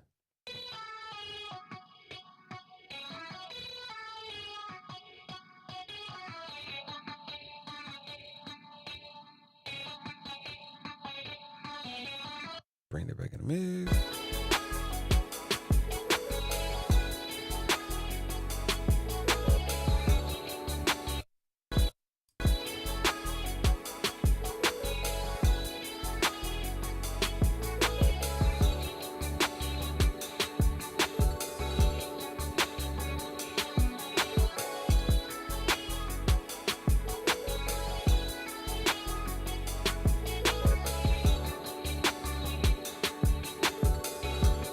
All right, let's throw this back into stereo.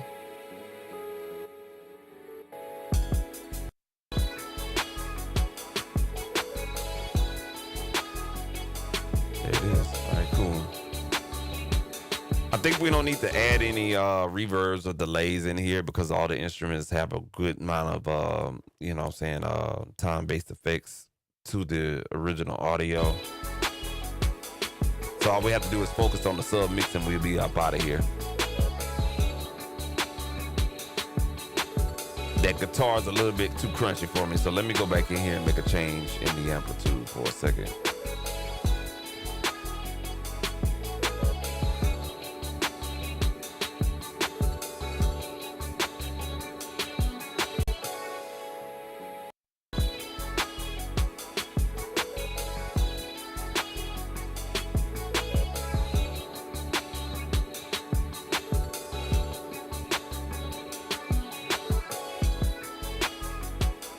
That's what it was.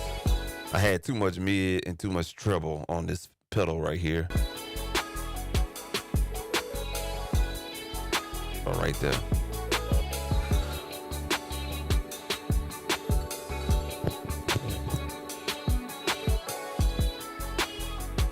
I like that.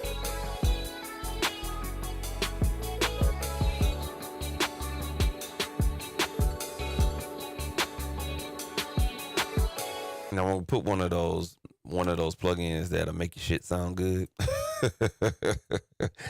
We're gonna use Master Desk Pro. Really good plugin. It does everything for you, man. I got some other bells and whistles that I could pull out, but you know what I'm saying, we're just gonna use this for shits and giggles. First things first, let's go ahead and set our ratio here, and I like to set everything at default. I think these plugins, they don't come at a default situation, so you gotta default this motherfucker and everything like that. So we're gonna default everything, and let's play it now.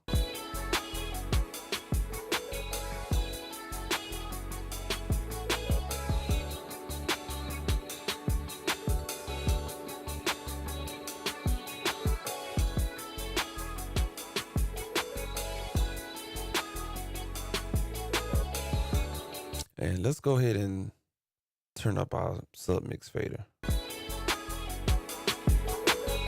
Now this is why I mix at a low volume is because when I turn it back up to unity gain, I have a lot of dynamic range, you know what I'm saying?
Now you can hear some of the resonance we have in the hi-hat. Analyze that by right here. So what I'm gonna do is take the resonant filter here and Put that on 11,000 or 11.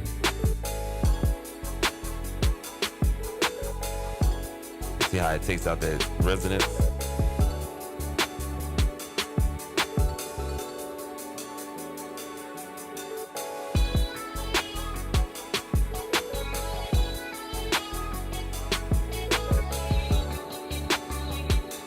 Very tough to see if I want to keep it or not. I could simply just, you know what I'm saying, EQ it out without using resonance. And I think I'm going to go ahead and do that.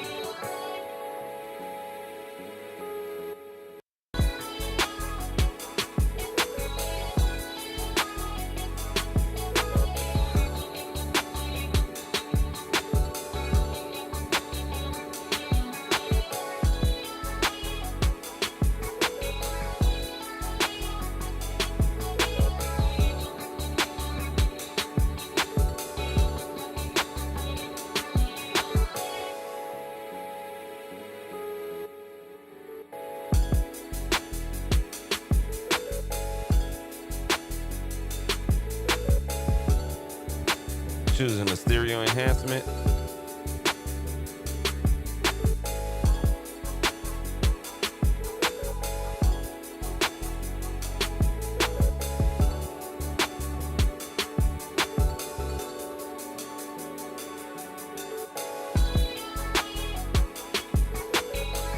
We'll go ahead and do a mono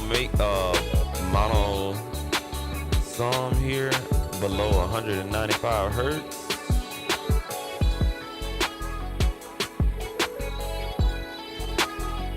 Bypass.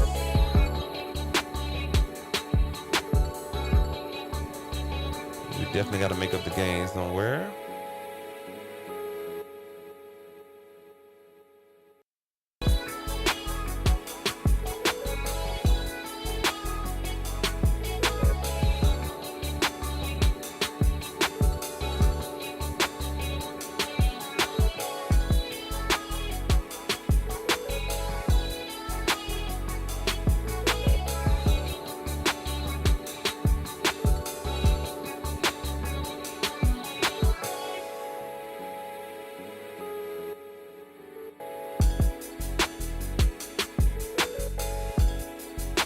I think that is it for us.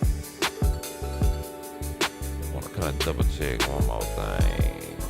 In the thing.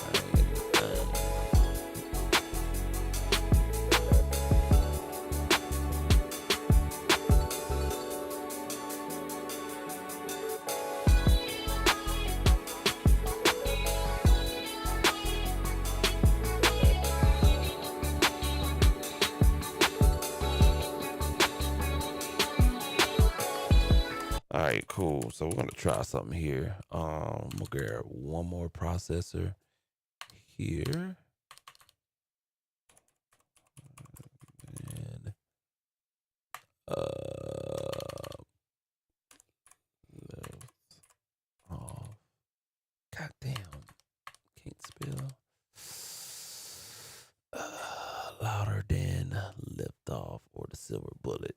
I think that's the name of it. I'm looking for this particular. There we go.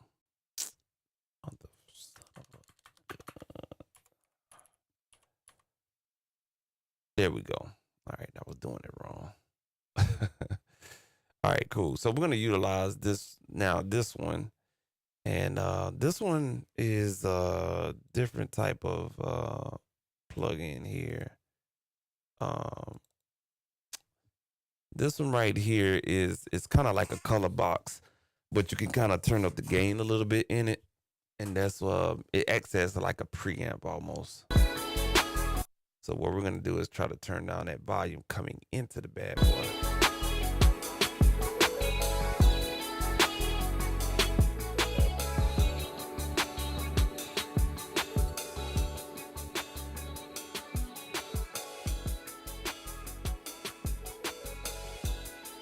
But that's wrong.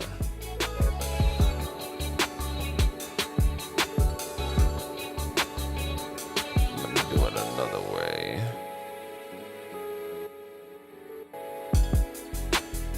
may have to establish. Oh, I could just use this. Yeah, the trim. Duh. All right, cool. Here we go.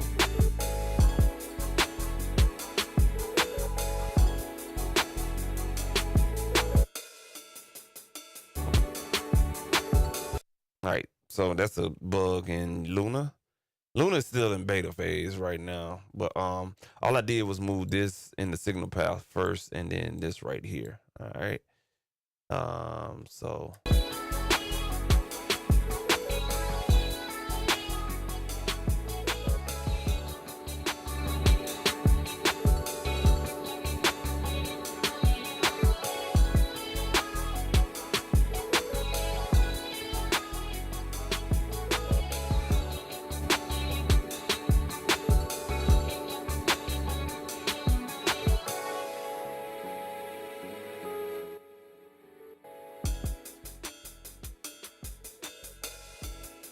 there we go.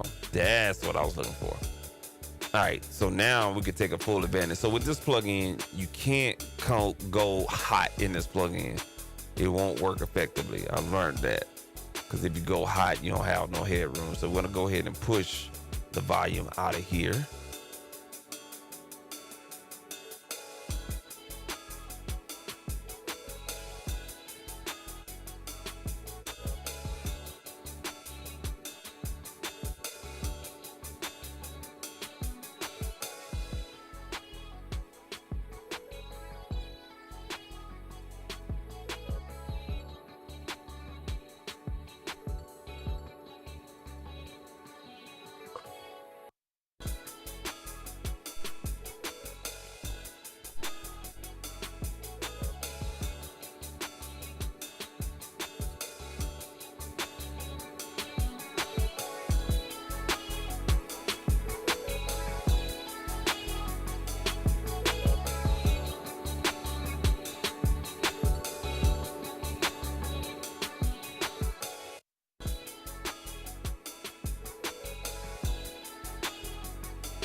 My bad, bro. I got caught up in mixing this thing. uh, between unplugging. Yeah. So I use THU. THU is really good. Really good. But I've been kind of trying to finalize like the guitar plugins, and I went on ahead and bought Amplitude. It was on sale for $99. Amplitude never goes on sale for under $100. It normally hovers around about like 130. So when it hit $99, I went on ahead and jumped on it. Really good value, man, because you get a lot. I think they sound really good. I have a guitar multi-effect modeler pedal over here, and it has pretty much everything you need in there. You really don't need Amplitude. But sometimes I just, what I'm saying, it's fixed, it's Velcroed on my guitar pedal that's hooked up to my sidecar rack, and I can't take it everywhere. So I was looking for something that was close to, the outboard gear modelers, pedals or whatnot, and Amplitude came close. THU sounds really good. It's certain things in there that I don't like. Like I hate you have to move this magnifying glass window in order to see what the hell you're doing. That just slows you down. Stuff like that. Versus just having a layout, saying signal chain that you see here. It's super easy, man. So I had to kind of like utilize Amplitude there and plug in the lines. I've been on plugging the lines, man, since since 2017. Been using them for a very long time, almost 10 years. Can't go wrong with plugging the lines. When I don't even use waves no more. You notice that I don't use waves plugins no more. That sound is just, I don't know, it just sounds outdated to me, and everything. No, that's just me. No, that's just me. You laugh right there. For sure, for sure. Now I'm just trying to get the gain staging on here, and I gotta record the hi-hats before I get up out of here, so please bear with me. Gotta get this right.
Be there. So basically,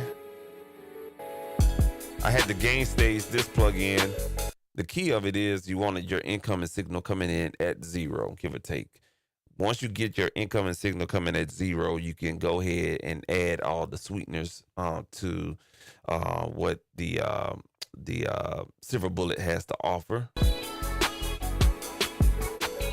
And you can add all kind of colors. So I'm missing that top end sheen, and so when I added in the Mojo C, which is a SSL console component inserted into this process here, you can hear that top end open up.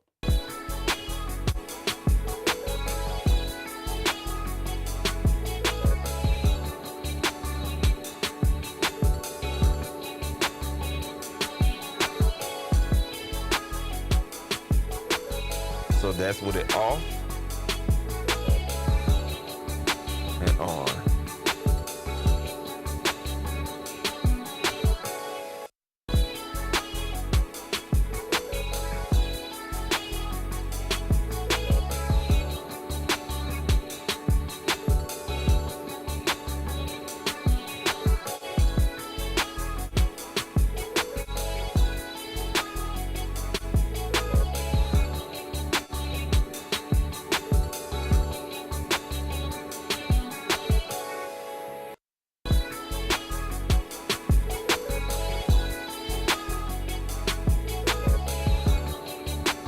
Cool deal. We got that figured out. We're hitting it around about like -12, which is pretty good. You know what I'm saying? Give you a little bit of headroom. Now, of course, I've been mixing on my headphones. I will check this mix back on my speakers just to make sure everything is sounding good. We just got to record those hi-hats there, which is this top track right here, and we'll be up out of here, man. So let's go ahead and hit record, enable on that, and let's rock.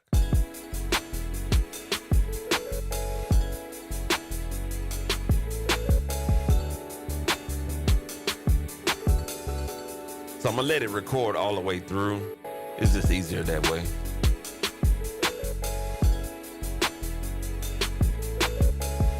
Let me know how the sound quality sound. Any more questions while this is recording and stuff like that. I'll take them and, you know what I'm saying, call it a night, man.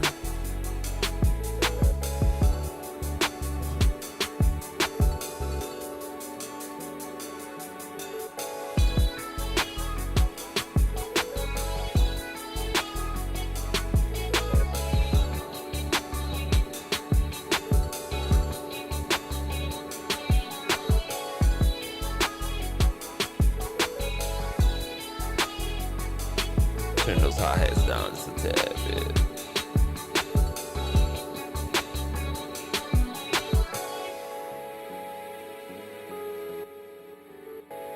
Now that break right there, I had to put that break in there because it wouldn't loop according to the grid. So when I pushed it back 2 measures and stuff like that, it's like, okay. I don't know what kind of arrangement I had on there, so I don't know. I feel like those vocals are loud.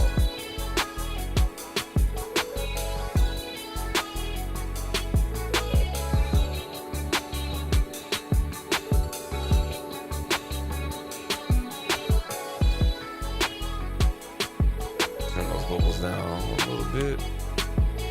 All right, that is that. With that, we're gonna go ahead and line that up and get the helic on out of here. Yes, sir. What you got? Let's see. Search feature for. Yes, that was. Yeah, you're definitely right. I found that, man. Yeah, that's definitely it, man. And I've been utilizing it too. I think when I had did that video, I didn't know about it and stuff like that. And I always passed it, man. I was like, plugin selected. I'm thinking something else. So I think it was about a couple of weeks ago. I got curious, selected it, and man, it's super easy because you could just type in what you want and it'll find it for you. Yeah. Oh, I know some things too, man. That's why I'm gonna do another video on it, man, and definitely chop it up, man. I'm not exactly sure if you subscribe, man. Again, you know what I'm saying, subscribe and everything like that. And I may go live again this weekend because yeah, I had a house to myself. Yeah. Get the fuck up out of here, man. Goddamn woman of mine driving me crazy. So yeah. Yeah. All right, cool. Let's line this bad boy up and get up out of here. Let's see here. And we're definitely off on this. Oh, god damn. All right, I'm gonna choose this right here because it's the biggest transient that we have in here. And it's because it's compressed. Just double check. All right. Line up these bad boys. And you see this little situation here. Make sure that is on alignment. Y'all, there it is. There it is. All right, cool. That line split that little situation there. And we should be phased out. Let's go ahead and check it out.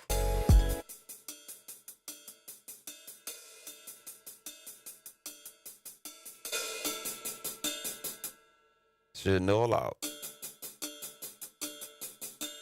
So once it gets to the right volume, matches each other, you'll have that. They'll phase each other out. There it is, the perfect alignment. The null test.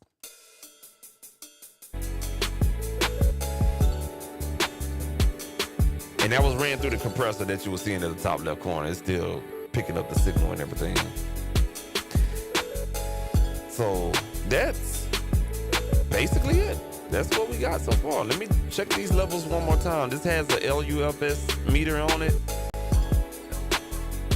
We had a negative 11 on our LUFS. We good to go, man. We are straight. We are straight. We are straight. We are straight. Cool. Let me know how it sounds on you guys' end. Sounds full to me. But like I said, I'll check it on the mixer. On the monitors and everything like that, man. But what we're gonna do is go ahead and get up out of here, though. That's what we gonna do. And everything like that. Man, appreciate you Man, look, bro. Coming from you, big homie. Appreciate you, man. For sure, for sure. For sure, for sure, man. Thank you. Yeah, we're gonna go ahead and get up out of here. That's Luna. I'm gonna be doing a lot of work in here because I'm super, like, when I'm behind on what I wanted to do, I'm behind. You saw the little pup himself. That's what's been keeping me times 7. Times 8. I got 8 of them. So I'm trying to get them ready so they can get the fuck up out of here. Cause they whew, that's a lot of work, man. I ain't gonna lie to you. Or whatnot. But I love them though, man. They real cool, man. Real good litter. First time out and stuff like that. But yeah, man. So that's Luna. That is Luna at its finest. What I went on ahead and did was kind of like gave it a Harrison mixed bus Harrison sound to it. Pretty much every insert has the Harrison sound to it and everything. So that's what it is. I could have went on ahead and did the API version, but you know what I'm saying, API is API, and stuff like that. Appreciate you, big red. Okay, cool. Appreciate you, man. Sometimes with these headphones, man, you listen for a whole live stream, it'll get a little bit redundant, or whatnot. So I appreciate you, man. If I ain't had to wake up this morning, I definitely would have opened up Mixbus and showed you a mix I did in there. I just kind of took my time one day, and bro, I ain't gonna even lie to you. I ain't gonna even lie to you. Mixbus, it's a different sound too. You know what I'm saying? It's a different sound. It's a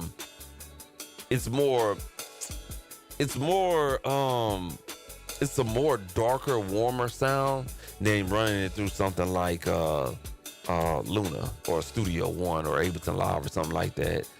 So it's very unique in its own, but it also has some features with it that's unmatched and stuff like that, man. So there's been a lot of good stuff coming out, man, with the DAWs, plugins, pieces of hardware. Behringer remaking, the Neve compressor, and now they remade the 1073. So it goes to show you that a lot of people are really not buying the boutique pieces of hardware. Now, granted, I do have some hardware in here, but I ain't spend no thousands of dollars on it, man. I think the most expensive thing I got in here when it comes to a hardware piece is the Warm Audio TB12 remake of an API 512 preamp unit, and that's at max.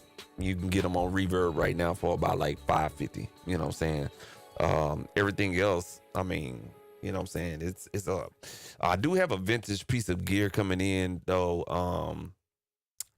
Supposed to have been delivered tonight. That's what I was hoping on. But it's supposed to be delivered on Saturday. So I'm gonna put that bad boy in the rack. It's a DBX 160A, a rare unit. And the one I picked up off of Reverb has been modified already. I didn't know. So whoever had it, it was a modified from I think it's some modifying company, Wheel Cane or something like that. But it's called Audio Movers or Audio something. But it's, you got different companies that'll go and gut out a piece of hardware, change out the components, and one of those components was this DBX 160A. And I kept looking at the pictures. I'm like, what is this white tag on the back? And it's a modded 160A, and I got it for like $280 on reverb.com, man. Make sure you check out reverb.com.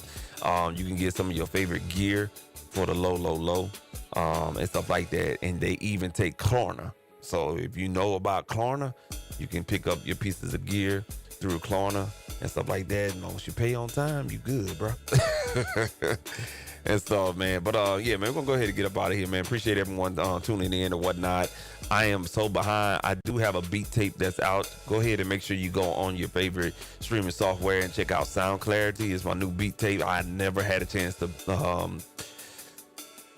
promote because it was the end of the school year. Kids had stuff going on. Then the puppies dropped in April, so my beat tape came out the same time the puppies dropped.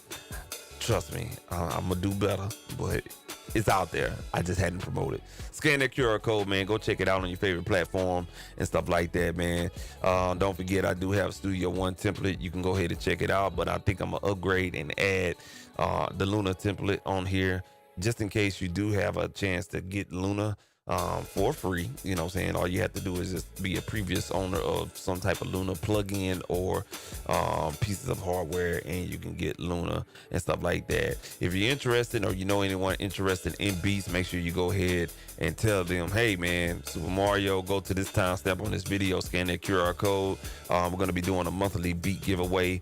I need to get one for June and stuff like that. So keep posted, you know what I'm saying? But if you want to get a free beat every month, you got to scan that QR code. You get the QR code, you get that access to that free beat and stuff like that.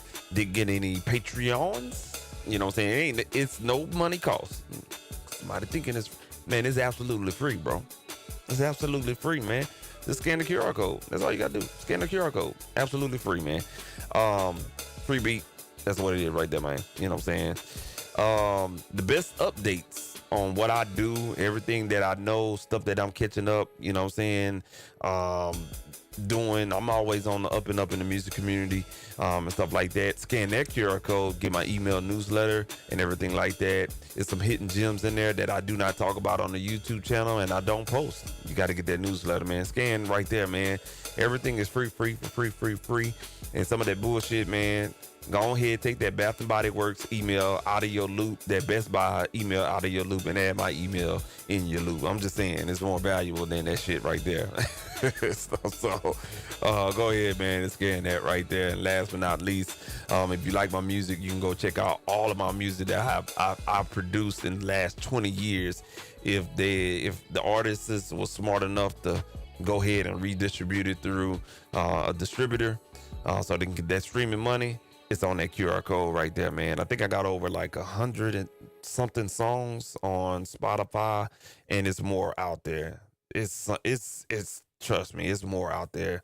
I found a couple of the people that finally put some stuff up there, and I had to go and, you know what I'm saying, get the ISRC code. I got my own way of getting the ISRC codes, by the way. I want to do a video on that, but that's a cheat code. I may put that in there. Yeah, that's the super cheat code. Yeah.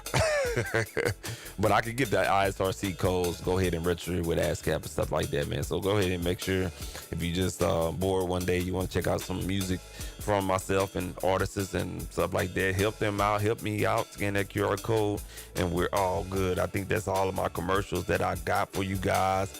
I do not have my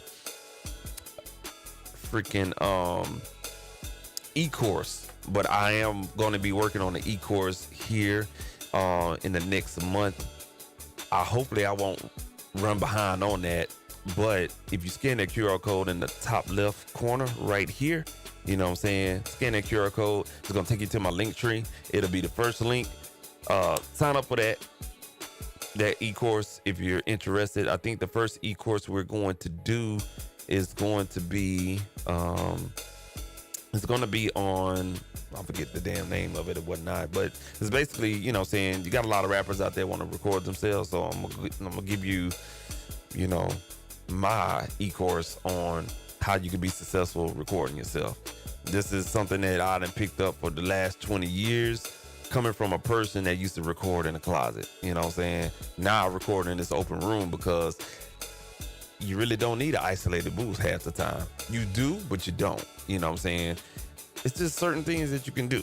And we got an e-course that's going to be coming. Hopefully I can have that live before school start in August or whatnot, and stuff like that. So we're going to work our damnness to do so, but just go ahead and sign up for that. Sign up for the emails newsletter as well. Rewind this video, scan those QR codes. It is very helpful. And if you want to donate, I think I do have a super chat in my live stream. I do not know, but if there's any way to donate, go ahead and donate. And if not, you can go ahead and scan that QR code.